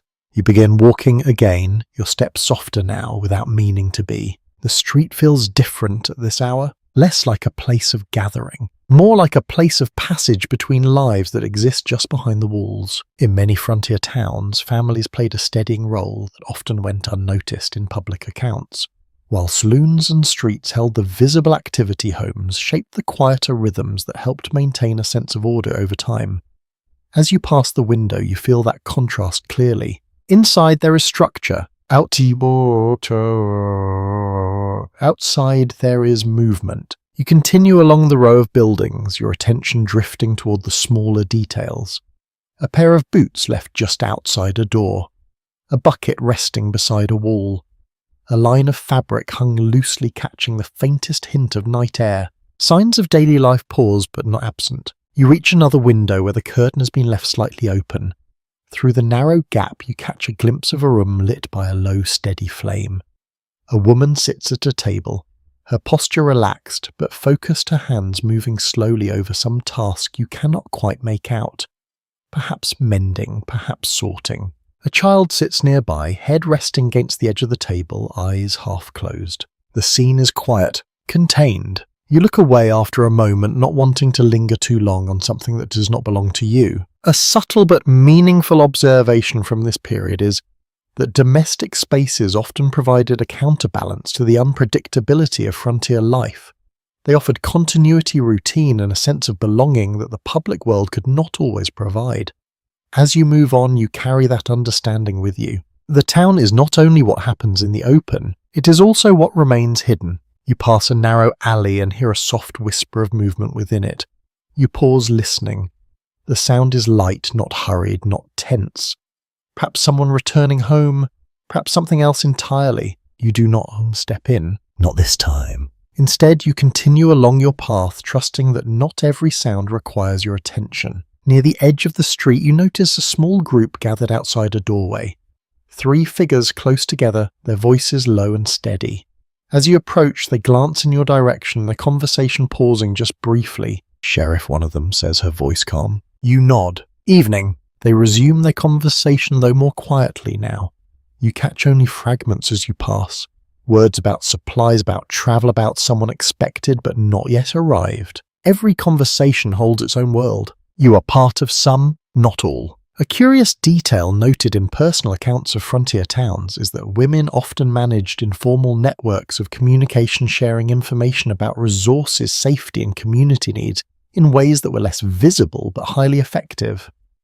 As you move past the group, you sense that network at work, quiet but steady. You continue on your steps, carrying you toward the far end of the street again. The buildings thin slightly here, though not as much as before. The town feels more settled now, as if it has reached the part of the night where change slows. A door opens behind you. You turn slightly. A man steps out, his posture careful, his movements deliberate. He carries a small lantern, its light casting a gentle circle around his feet. He nods to you as he passes, his expression neutral. "Late," he says. You nod in return. "Sometimes." He continues on his lantern, moving with him, the light shifting across the ground in a slow, steady pattern, until it fades into the distance. You watch it go. The movement is calming, predictable. Researchers who study social dynamics in frontier settlements often emphasize the importance of routine in maintaining stability. Even small repeated actions could create a sense of order that helped offset the unpredictability of the wider environment. As you stand there for a moment, you feel that truth in a quiet, grounded way. You turn back towards the town and to continue your patrol. The jail stands behind you somewhere in the dark, its presence steady but no longer pressing on your thoughts. The saloon sits quiet now, its earlier energy fully settled. The street stretches ahead, familiar in shape though always shifting in detail.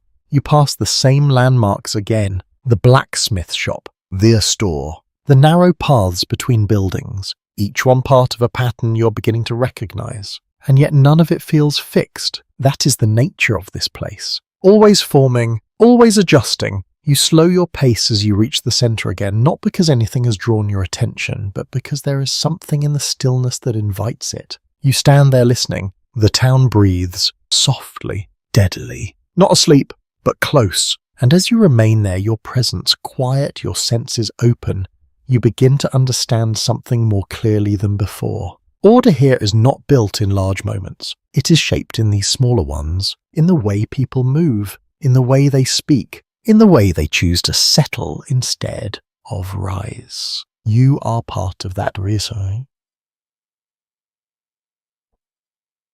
Not above it, not separate from it, within it. and as the night continues its slow, patient drift toward morning, you remain where you are for a moment longer, feeling that understanding settle into place. You begin moving again, leaving the quiet cluster of homes behind you, though their presence lingers in your thoughts. The street feels wider now, as if the space itself has stretched during the later hours. The lanterns burn low, their light thinning at the edges, creating long patches of shadow that seem to hold more than they reveal. A faint sound reaches you from ahead. Hooves. Slow, measured. You turn your head slightly and see a rider approaching from the far end of the street, emerging gradually from the darker stretch beyond the last lamp. The horse moves at an easy pace, its breath visible in the cooler air rising in soft fading clouds. You stop, not abruptly, just enough to observe. The rider continues forward, posture steady, hands relaxed on the reins. There is no urgency in the movement, no visible sign of distress, and yet something about the arrival feels significant, not because of what it is, but because of what it might become. In many frontier settlements, the arrival of a stranger could shift the balance of a town in subtle but meaningful ways. Newcomers brought news, opportunity, and sometimes trouble, often all at once. As you stand there, you feel that quiet shift begin even before the riders fully reach the center of the street. The horse slows as it nears you. The rider pulls back gently on the reins, bringing it to a stop a few paces away. For a moment, neither of you speaks. The only sound is the soft exhale of the horse and the faint creak of leather adjusting under its weight. The rider lifts their head slightly. "Sheriff," they say. The voice is calm, unfamiliar. You nod once. "Evening." You take a moment to study them, not in a confrontational way, but with quiet attention. The dust on their coats suggests distance. The way they sit, the horse suggests experience. Their eyes move briefly across the street before returning to you, taking in the town with a practiced glance. Passing through, you ask. The rider considers, then gives a small shrug. For now, a simple answer. Not unusual, yet it carries a certain weight. You let the silence stretch for a moment. Then you gesture lightly toward the buildings behind you. "Town settled for the night," you say. "You will find what you need come morning." The rider nods. "Figured as much." They glance toward the saloon, its light now faint, its doors closed. Then toward the darker row of buildings where homes sit quiet behind drawn curtains. "Anywhere to tie up?" they ask. You gesture toward a nearby post. "There will do." They guide the horse over and dismount in one smooth motion, their boots meeting the ground with a soft thud. The horse shifts slightly, then settles as it is tied. You remain where you are, watching without making it obvious. A lesser discussed detail in accounts of frontier life is that the first impression of a stranger often mattered more than any formal introduction. The way someone arrived, how they spoke, how they carried themselves, all contribute to how they would be treated in the hours and days to come. You see that process beginning now. The rider adjusts their coat, then turns back toward you. "Quiet place," they say. You nod. "Most nights end this way." They study you for a moment as if weighing something unspoken. Then they give a small nod of their own. "Good." The word hangs in the air, simple but deliberate. You take a step closer, not closing the distance entirely, just enough to hold the space between you more clearly. "You staying long?" you ask. The rider looks past you briefly toward the darker stretch of town, then back again. "That depends on what you wonder, but you do not ask." "Not yet." An interesting note from historical observations is that many frontier towns developed informal systems for assessing newcomers, often relying on quiet observation rather than direct questioning. As you stand there, you feel yourself becoming part of that system, watching, listening, allowing time to reveal what words do not. The rider shifts their weight slightly, then glances toward the row of buildings once more. "Anywhere to rest?" they ask. You consider for a moment, then gesture toward a small structure further down the street. "Boarding house," you say, if they're awake. They nod. "Appreciate it." A pause follows. "Not uncomfortable, just open." Then the rider turns and begins walking the horse slowly toward the direction you indicated, their steps steady, their pace unhurried. You watch them go, not out of suspicion, but out of habit. The figure moves through the dim light, passing from one lantern's glow into the next, then into shadow, then back again. Each shift reveals something slightly different, though never enough to form a complete picture. Eventually they reach the building and disappear inside. The door closes. The light within flickers once, then steadies. You remain where you are for a few moments longer, listening. Nothing unusual follows. No raised voice, distant voices. No sudden movement, just the quiet continuation of the night. Scholars examining migration patterns in the post-war frontier often highlight how fluid populations contributed to the unpredictable character of these towns. People arrived and departed with little notice, each carrying their own history, their own intentions. As you stand there, you feel that fluidity in a quiet, steady way. This town is not fixed. It shifts with every arrival, every departure. You turn slowly and begin walking again, your steps carrying you back toward the centre once more. The street feels familiar now, though not entirely known. The buildings stand where they stood before the lanterns burn as they have all night, yet something has changed. It always does. You pass the same doorways, the same windows, the same quiet spurs that now hold even less movement than before. The town is nearing its deepest stillness, and you remain within it, not as an outsider, not entirely as part of it either, but somewhere between, watching, listening, waiting for whatever the next small shift might be. You continue your slow circuit, the town now resting in a deeper quiet than before. The arrival of the stranger lingers at the edge of your thoughts, not as concern, but as a reminder. Things change here in small, steady ways. A new face, a different voice, a slight shift in the balance that you feel more than see. Your boots carry you along the edge of the main street where the lantern light thins and the shadows hold a little longer. The air feels cooler still, the kind that settles into your sleeves and along your collar, making each breath feel clearer. A sound reaches you from behind. Footsteps. More than one. You turn slightly enough to bring the movement into view without fully stopping. 3 men walk together, their pace uneven, their voices low but edged with something that has not yet decided whether it will settle or rise. They notice you. Their conversation dips, not silent, just quieter. You slow your steps and allow them to close the distance. Evening, you say as they approach. One of them nods. Sheriff. The others follow with small gestures of acknowledgement, though their attention remains partly on one another.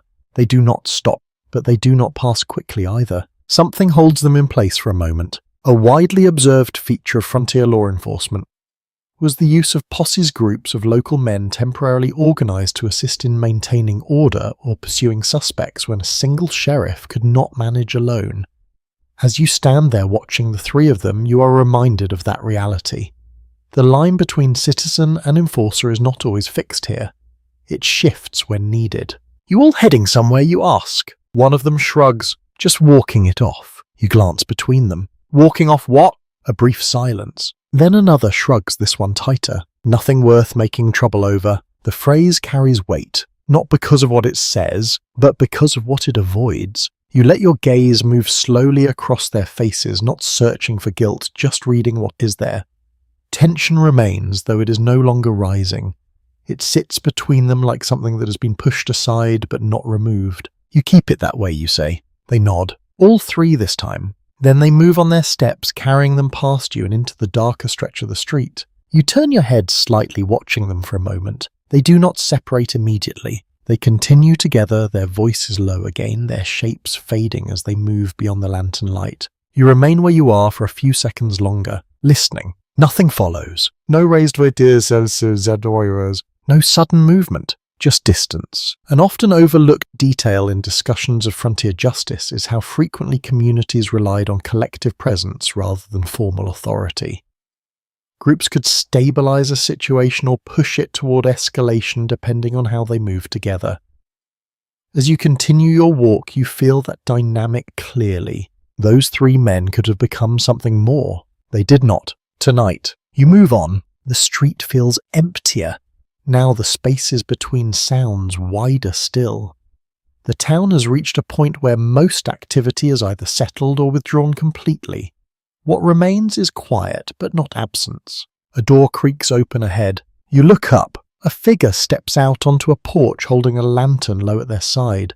The light reveals only part of their face, the rest held in shadow. They glance toward you, then down the street, then back again. Everything holding, they ask. You nod. So far. They consider that, then give a small nod of their own before stepping back inside. The door closes. The light disappears. You continue walking. The jail comes into view again, its outline familiar now even in the dim light. You do not approach it this time. You simply note its presence as you pass the knowledge of the man inside settling quietly in your mind. Contained, for now. You move beyond it toward the edge of town where the buildings begin to thin. The open land presses closer here, the darkness deeper, less interrupted by light. You stop for a moment and look out. The horizon is still hidden, the sky blending softly into the earth. There is a stillness here that feels different from the town, broader, less defined. You stand there letting the quiet stretch. Then you turn back, because the work remains within the boundaries of the town, however loosely they're drawn. A small but notable point from historical records is that sheriffs often depended on the cooperation of townspeople to extend their reach beyond what one person could physically manage. As you walk back toward the center, you feel that reliance more clearly. You're not alone in maintaining order here, even if you are the one who carries the badge. The lanterns flicker as you pass beneath them, their light shifting with the breeze. Your shadow moves along the ground beside you, stretching and shrinking with each step. You reach the center once more and slow your pace. The saloon is fully quiet now. The windows dark, the doors closed. The building feels almost unfamiliar without its earlier noise. You stand there for a moment taking it in. The town has changed again, not dramatically, but enough. The night has moved forward, carrying everything with it, and you remain within that movement, steady, present, aware of the small shifts that continue even now. A faint sound reaches you from somewhere behind a building. You turn your head slightly. Listen. It fades. You do not follow. Not this time. Instead, you remain where you are allowing the quiet to settle once more, because you are beginning to understand something that cannot be rushed. Not every sound needs to be answered. Not every shadow needs to be followed. Some things resolve on their own, some do not. And your role is not to chase every possibility, but to hold the space where those possibilities unfold. You take a slow breath. The air is cool, still. And as you stand there, the town resting around you, you feel that balance hold once more. Not perfect, but enough. You begin another slow loop, your path now guided less by curiosity and more by a quiet sense of responsibility that has settled into you over the course of the night. The town feels familiar in shape, though never entirely predictable. Each pass reveals something slightly different, even when nothing obvious has changed. Your steps carry you toward the edge again, where the buildings give way to open space and the air feels cleaner, less burdened by smoke and breath. The ground here is firmer, less worn, as if fewer feet have pressed into it. You pause. Listen. A faint wind moves across the land beyond the town, brushing lightly against your face. It carries with it the dry scent of grass and dust untouched by the closer, heavier smells of the street behind you. You take a breath, then turn back. Because the work remains where the people are. A broadly accepted reality of frontier law enforcement is that a sheriff's jurisdiction often extended far beyond the town itself, covering wide stretches of land where distance and isolation made enforcement difficult. As you walk back toward the clustered buildings, you feel the weight of that unseen reach. What lies beyond the town does not disappear simply because you are not there. It waits. You return to the main street, your boots finding the now familiar rhythm of the ground. The lanterns flicker as you pass, their light weaker, but still holding. The buildings stand quiet, their windows dark, their doors closed. Most of the town sleeps, or tries to. You pass the boarding house where the stranger entered earlier. A faint light still shows through the window, steady but dim. You pause for a moment, not out of suspicion but out of awareness. A figure moves inside, then stillness again. You move on. A lesser-known aspect of frontier life is how often travel continued at odd hours, with riders arriving or departing under cover of night to avoid heat crowds or unwanted attention. As you continue your patrol, you remain aware that the stranger is not the only movement this town might see before morning. You reach the center again and turn down a different path, one that leads between two rows of buildings and opens toward a small cluster of structures you have not yet fully explored. The ground shifts under your boots, slightly softer here, the dirt less compacted. A faint sound reaches you as you move forward. Voices. Low. Careful. You slow your pace. The sound comes from the small building near the end of the path, its door closed, its window. covered by a thin curtain that glows faintly from within. The voices are not raised, but they carry a tone that suggests intention rather than casual conversation. You stop a short distance away. Listen. A word catches your ear, then another, enough to suggest discussion. Not enough to understand. You remain where you are, weighing the monument. In historical accounts, there are references to sheriffs choosing when to intervene based not only on legality but on timing, recognizing that stepping in too early could disrupt something that might otherwise resolve on its own. As you stand there, you feel that decision forming. You step closer, not directly to the door, just enough to make your presence known. The voices inside shift. Pause. Then one of them calls out, "Someone there?" You do not answer immediately. You take one more step, letting your boots sound softly against the ground. "It is me," you say. A brief silence follows. Then the door opens. A man stands there, his expression guarded but not hostile.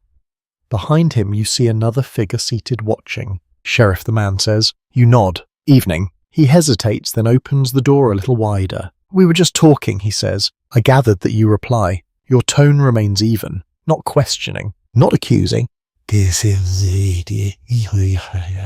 Just present. He studies you for a moment, then steps slightly to the side, though not fully inviting you in. You remain where you are. "What kind of talk?" you ask. He exhales slowly. "Work," he says. "Plans." You glance past him briefly, then back again. Nothing in the room suggests urgency. No raised voice. There's voices. No sudden movement. Just two men, a table, and a low flame casting uneven light across the space. A small but documented reality is that many frontier decisions, both lawful and questionable, were made in private settings like this, away from the public eye. As you stand there, you feel the weight of that possibility, though nothing here demands immediate action. "You keep it that way," you say. He nods. "We will." Another pause. Then he adds, "Everything is fine." You hold his gaze for a moment, then nod. "See that it stays that way." He gives a short nod in return and closes the door. The light fades. The voices resume quieter now. You step back and turn away, your boots carrying you back toward the main street. Not everything needs to be opened. Not everything needs to be known. That understanding settles into you as you walk. Scholarly discussions of frontier governance often emphasize the delicate balance between oversight and intrusion, noting that too much of either could disrupt the fragile stability of a town. As you move through the quiet street again, you feel that balance more clearly than before.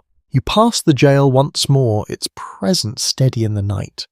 Inside, the man you left earlier remains where he is, contained within the small imperfect structure that holds him. Outside, the town rests. You continue on your pace, unhurried, your senses still open, though less strained. The night has reached a deeper stillness now. Fewer sounds, longer silences. You walk through them, not filling them, just allowing them to exist, because this too is part of the work, not just responding, but holding space.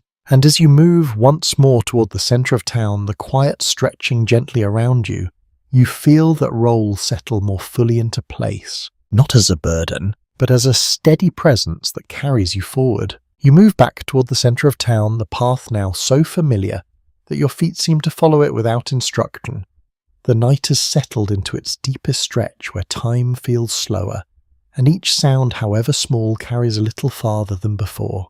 The lanterns are nearly spent. Their light trembles gently as if considering whether to continue or give in to the coming dark. Shadows gather more easily now, filling the spaces between buildings with a softness that makes everything feel slightly distant. You pass the saloon again, dark, silent. The absence of sound there feels almost as noticeable as the noise had earlier. You continue on. A faint glow remains in a building near the far side of the street. Not bright enough to draw attention, but steady enough to suggest someone still awake. You angle your path toward it, not with urgency, but with quiet curiosity shaped by habit. As you approach, you hear voices inside, measured, deliberate, not the loose drift of conversation, but something more structured. You stop just outside the door. "Listen," a phrase rises clearly enough to catch. Votes will be close." "No fear. Soon," the voice answers lower. Depends who shows." You remain still, your presence just outside the threshold. A widely recognised feature of frontier towns is that the position of sheriff was often elected, tying the role directly to local politics and public opinion. As you stand there, you are reminded that your badge is not only a symbol of authority but also of expectation. It belongs in part to the people inside rooms like this. You step forward and knock lightly. The voices stop. A pause. Then the door opens. 2 men stand inside, both turning their attention toward you. A small table sits between them. Papers spread across its surface, weighted at the corners by whatever objects were close at hand. Sheriff 1 says. You nod. Evening. They exchange a brief glance, then step slightly apart, not quite inviting you in, but not closing the space either. We are just discussing town matters, the second man says. You look past them, briefly noting the papers, the careful arrangement, the lamp placed just so. Looks like it, you reply. There is no tension here in the usual sense. No raised voices, no quick movements, just something quieter, more deliberate. A lesser-known aspect of frontier governance is that much of it happened informally, through small gatherings and private discussions rather than official meetings. Decisions were shaped in moments like this long before they ever appeared in public form. You remain where you are, not stepping inside, not stepping away. Everything staying calm tonight, you say. They both nod. That is the idea, 1 replies. You study them for a moment, not questioning, just observing the way they hold themselves, the way their attention shifts between you and the table. This is another kind of balance. Not physical, but social. Good, you say. Keep it that way. They nod again. You give a small acknowledgement and step back. The door closes. The light dims behind it. The voices resume softer now, though still carrying that same careful tone. You turn and walk on. The street feels even quieter now, the silence settling more deeply into the spaces between buildings. The air has cooled, further each breath clearer than the last. A curious detail from accounts of the period is that sheriffs often found themselves caught between enforcing the law and navigating local alliances, where decisions could affect not only order but their own position within the community. As you walk, you feel that reality more clearly than before. Every action carries weight, not always visible, but present. You pass the boarding house again. The light inside has dimmed. No movement visible now. The stranger has settled, at least for the moment. You continue on. The jail stands where it has all night, its outline steady against the dark. You pause briefly, not to enter, but to acknowledge its presence. Inside, the man waits. Outside to the town rests. You move on again. The rhythm of your steps feels slower now, not from hesitation, but from the natural pace of the hour. The night has stretched long and your body begins to feel it in quiet ways. A slight heaviness in your shoulders, a deeper breath between steps. Nothing urgent, just present. Academic studies of early law enforcement often emphasize that endurance was as important as judgment, especially in environments where the work did not come in short bursts but in long continuous stretches. As you walk, you understand that in a way that cannot be taught. It is something you feel, something you carry. You reach the centre of town once more and will stop. The stillness here is complete now. No voices, no movement, only the faint flicker of lanterns nearing their end. You stand there letting the quiet settle fully. This is what remains when everything else has slowed. Not absence, but calm. A calm that is held together by many small choices, many quiet moments, each one contributing to the whole. You are part of that. Not the only part, but a necessary one. You take a slow breath. The air is cool, clean. You let it out slowly. And as you stand there, the town resting around you, you feel the balance holding once more. Not fixed, not permanent, but steady enough to carry through the rest of the night. You remain still for a moment longer, letting the quiet settle fully into your bones. The town has reached that rare point where almost nothing moves, yet everything still feels present. It is not sleep exactly, more like a pause held gently across the streets and buildings. You begin walking again, slower than before, not because you need to, but because the night asks for it. Your boots press softly into the dirt, the sound barely rising above the silence. The lanterns flicker low now, some nearly out their light reduced to a faint glow that seems more memory than flame. You pass the saloon once more. Dark. Still. It feels almost distant now, as if the earlier hours belong to another place entirely. You continue on. A faint shape catches your attention near the far side of the street. A small group gathered quietly, not speaking much, just standing close together near a building you had not noticed before. As you approach, you see that they are gathered around something low to the ground. You slow, then stop a short distance away. A wooden marker stands there, simple and unadorned, its surface catching just enough light to reveal its shape. The group remains quiet, their posture still, their attention focused downward. You understand. A burial. Not fresh tonight, but recent enough that the memory is not settled. You do not step closer. You do not interrupt. Instead, you remain where you are, allowing the moment to exist without your presence pressing into it. A generally accepted aspect of frontier life is that death was a familiar presence, often handled with simplicity due to limited resources and time. Graves were marked plainly, ceremonies brief, yet the weight of loss remained no less real. You feel that now, not through words or words, but through stillness. One of the figures shifts, slightly adjusting their stance. Another lowers their head just a fraction. No one speaks, no one looks toward you. This is not your place, not in this moment. You take a step back, then another, giving them space. A lesser-known detail from personal accounts is that grief in frontier towns often unfolded quietly without the formal structures seen elsewhere. People gathered, stood together, then returned to their lives with the memory carried privately. As you move away, you feel that quiet strength in the way they remain there, saying little yet holding something significant. You continue your walk, the image of the small marker staying with you. The town feels different now, not heavier, but more grounded, as if the night itself has acknowledged something deeper than the usual rhythm of movement and rest. You pass the jail again, its presence steady as ever.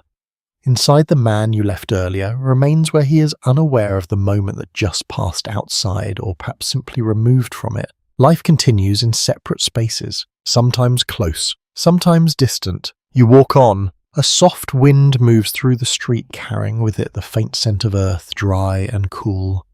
It brushes against your face, then fades, leaving the air still once more. A curious observation found in historical reflections is that memory in frontier towns often took shape through shared stories rather than written records.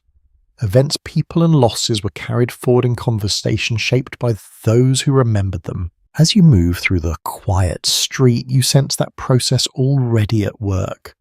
The burial you just passed will become part of the town's story, told and retold in small ways, each version slightly different, each one adding to the whole. You reach the center again and pause. The stillness here feels complete. No movement, no sound, just the faint glow of the last remaining lanterns. You stand there letting the night settle fully. Your thoughts drift briefly, not sharply, just enough to touch on what you have seen. The saloon, the jail, the quiet homes, the stranger, the small group gathered around that simple marker. All of it part of the same place. All of it connected in ways that are not always visible. You take a slow breath. The air is cool. Stay. You let it out slowly. A subtle but important point noted by those who study frontier communities is that resilience often showed itself not in grand acts but in the ability to continue to hold together through loss, uncertainty and change. You feel that now, in the quiet, in the stillness, in the way the town remains even as individual moments pass. You begin walking again, your steps gentle, your pace unhurried. The night has reached its deepest point. Soon it will begin to turn, but not yet. For now, everything rests in this quiet space between what has been and what will come, and you remain within it steady, aware, carrying with you the understanding that your role is not only to manage conflict, but to stand witness to the quieter parts of life here as well. You pass once more beneath a lantern that flickers, then steadies. The light brushes against your coat, then fades as you move beyond it. The street stretches ahead empty and calm, and you continue on holding the night together in the only way it can be held, by being present within it. You continue forward the night, now resting in its deepest quiet. The town feels suspended as if held gently between one breath and the next. Even the lanterns seem to have accepted this slower rhythm, their light no longer flickering as much, but settling into a low, steady glow. Your steps carry you past the familiar building once again, though they feel softer now, their edges less defined in the dimness.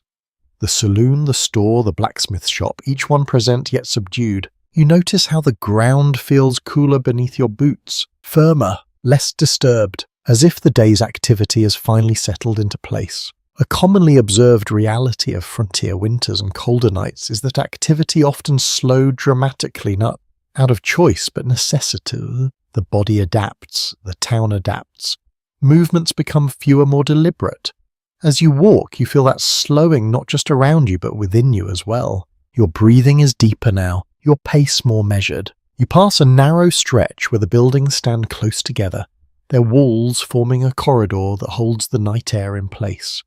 The quiet here feels thicker, the sounds from the wider street unable to reach fully inside. You pause for a moment, listen, nothing, then faintly a sound from within one of the buildings. A soft shift. Perhaps someone turning in their sleep, perhaps something else entirely. You move on. A lesser-known detail of frontier life is that winter months often placed additional strain on communities with limited supplies and harsher conditions requiring careful management.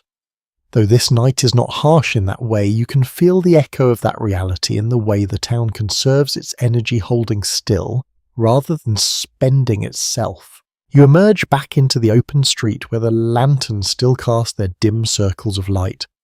One of them flickers, then fades entirely, leaving a patch of darkness where there had been a small glow before. You notice it, not as a problem, as a problem, just as a change. The street adjusts. So do you. You continue walking, your senses open but no longer strained.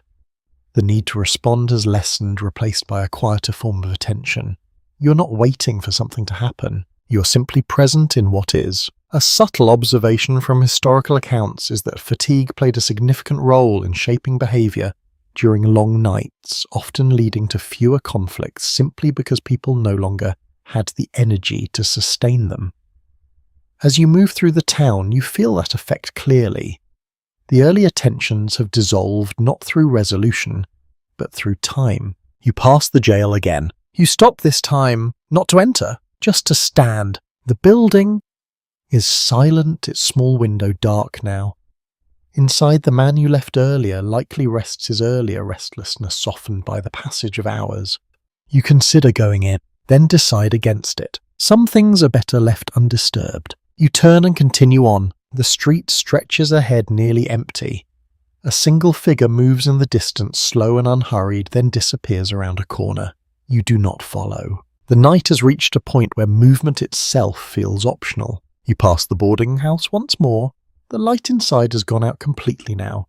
The stranger has settled into whatever rest the place offers their presence, now folded into the quiet of the town. A curious detail noted in personal writings from this period is that sleep in frontier towns was often irregular, shaped by the necessity rather than routine. People rested when they could not always when they wished. As you walk, you feel the edge of that truth yourself, not tired enough to stop, but aware of the long stretch behind you. You reach the centre again and slow your pace. The silence here is complete. No voices, no movement, only the faint sound of the wind brushing lightly against the edges of buildings. You stand there for a moment, letting the quiet settle fully. This is what remains after everything else has passed. Not emptiness, but rest. A soft, steady pause that holds the town together. Researchers who study endurance in early law enforcement often note that the ability to remain present during these quieter hours was just as important as responding during moments of tension.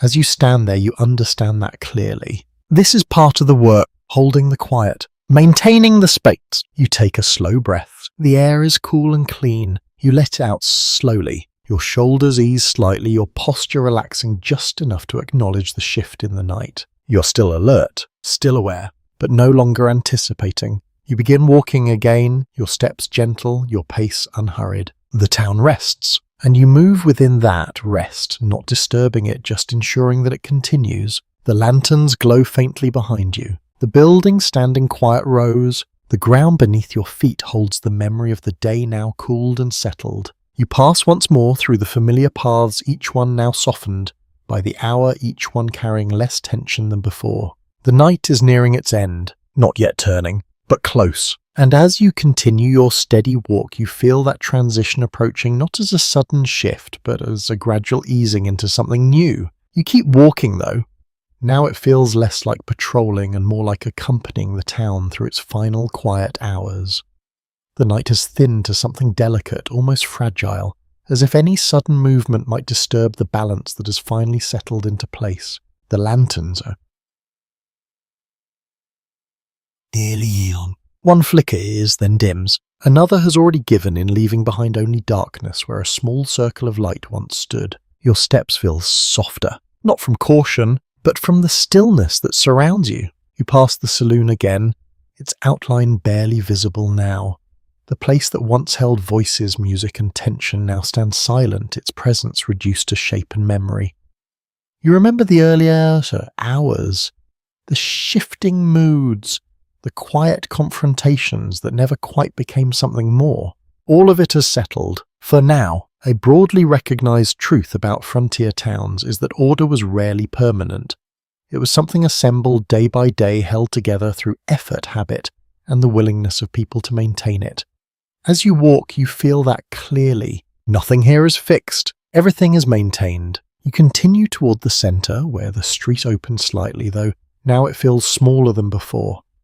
The darkness has softened the edges of distance, drawing everything inward. You pause, look around. There is no movement, no sound, just the quiet presence of the town resting. You take a slow breath. The air feels different, not just cooler, but lighter, as if something has shifted, though not in a way that can be easily named. You begin walking again, your path carrying you toward the jail once more. It stands where it has all night, unchanged in form, yet different in feeling.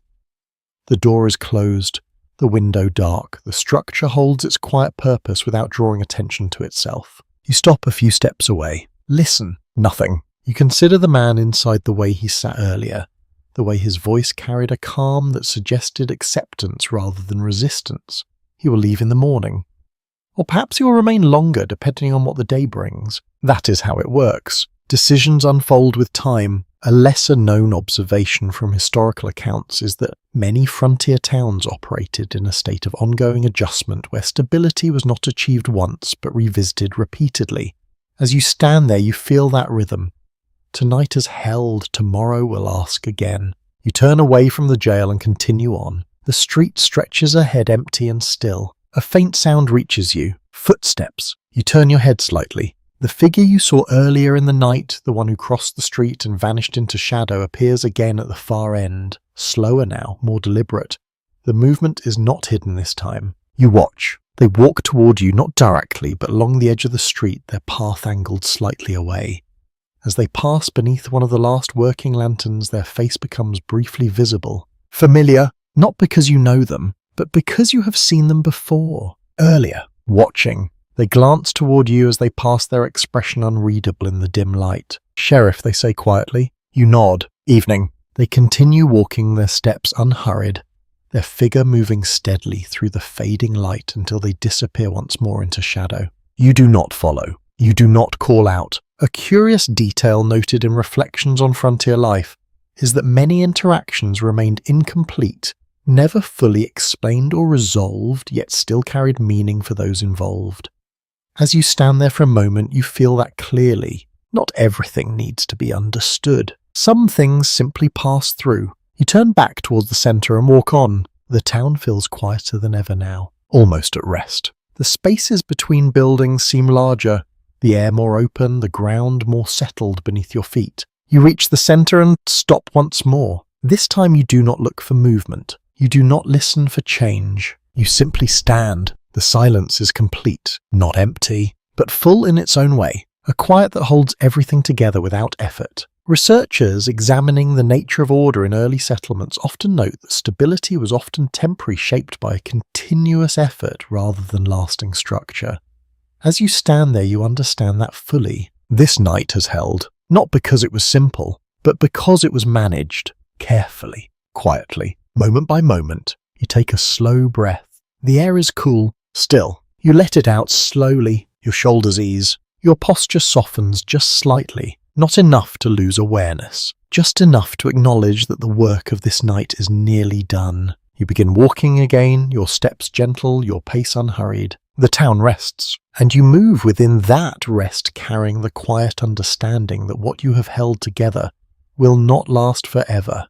But it has lasted long enough. For now, you walk a little farther, though now there is nowhere in particular to reach.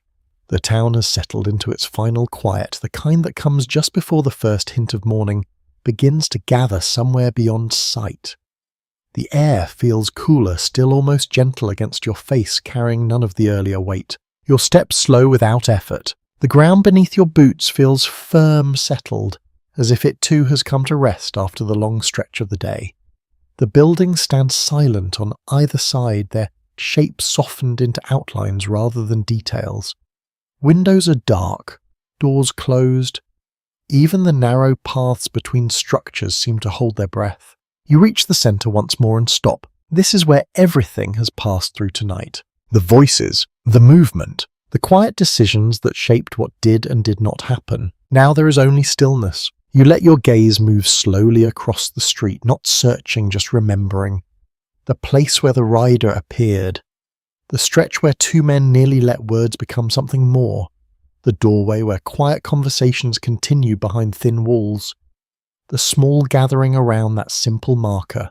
All of it remains, not visibly, but in the way the town feels. An enduring insight from studies of frontier life is that order was rarely a fixed state, but rather something renewed daily through presence, habit, and restraint. As you stand here, you feel that clearly. Nothing you have done tonight will hold forever, but it has held long enough to carry this place safely into the next day. You take a slow breath. The air is clean now, almost empty. You let it out slowly. Behind you, the jail stands quiet.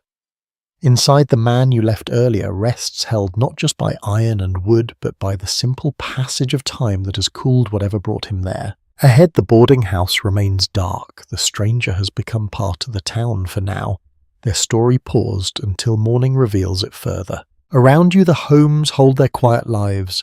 People sleeping or resting or simply lying still in the darkness, waiting for the light to return. Everything is contained for this moment. A small but telling note found in personal accounts is that many sheriffs ended their nights not with a clear sense of completion, but with a quiet acceptance that the work was never truly finished. As you stand here, you understand that feeling without needing to name it. You are not done. You're simply at a pause. The wind moves lightly through the street, brushing against the edges of buildings, carrying with it the faint scent of earth and wood. It passes over you, then fades, leaving the air still once more. You shift your weight slightly, your body easing in a way it has not all night. Not from carelessness, but from trust. The town holds. For now, you begin walking again, though your steps are softer, almost absent of sound. The need to watch every detail has faded into a broader awareness, one that does not strain but simply exists. The lanterns are nearly gone now. Only the faintest glow remains from one at the far end of the street, its light barely reaching the ground. You pass beneath it, and for a moment your shadow stretches beside you long and thin, then disappears as you move beyond it. The night feels lighter, not because anything has changed, but because it is nearing its end. A final reflection often noted in historical writing is that the true measure of a sheriff's work was not in the number of arrests made, but in the quiet nights that passed without incident. As you walk, you carry that thought with you. Tonight has been one of those nights, not empty, not simple, but held together. You reach the edge of the town and stop one last time, looking out into the open darkness beyond. The horizon is still hidden, but there is a subtle shift in the air, a quiet suggestion that something is beginning to change. Morning will come. It always does. You turn back towards the town, your gaze moving once more across the silent buildings. The empty street, the places where so much has happened, and yet so little remains visible. You take a slow breath, then another, and as you stand there, the night gently releasing its hold, you feel a calm settle over everything. Not the kind that erases what has happened, but the kind that holds it softly. You begin to move again, your steps unhurried, your presence steady as the town rests around you in its final quiet moments before the day begins to return. The air grows softer, the silence deepens, and you remain within it, no longer holding the night in place but simply letting it fade. As the final moments of the night stretch gently around you, there is nothing left to manage, nothing left to guide. The town breathes on its own now, steady and calm, as if it has remembered how to hold itself without your constant attention. You feel that shift in your body, a quiet easing, a soft release of the weight you have carried through these long hours. Your thoughts slow, not stopping, just softening. The places you walked feel distant now, like memories already beginning to blur at the edges. The saloon with its laughter and tension. The jail with its quiet restraint. The streets where small choices shape the course of the night without ever announcing themselves. All of it settles into something quieter. You stand for a moment longer, letting your breathing find its own rhythm, slow and even. The air is cool and gentle, brushing lightly against your face, carrying nothing urgent, nothing demanding. In the distance, though you cannot yet see it, the world is beginning to turn. But here in this moment, everything is still. Safe. Held. You do not need to do anything more. You do not need to watch as closely. You simply exist within the quiet part of it rather than apart from it. And as that calm deepens, as the night finally loosens its hold, you feel yourself drifting with it. Your awareness softening, your thoughts growing lighter. There is nothing left to carry, nothing left to resolve. Only the steady, gentle sense that this moment is enough. Sweet dreams.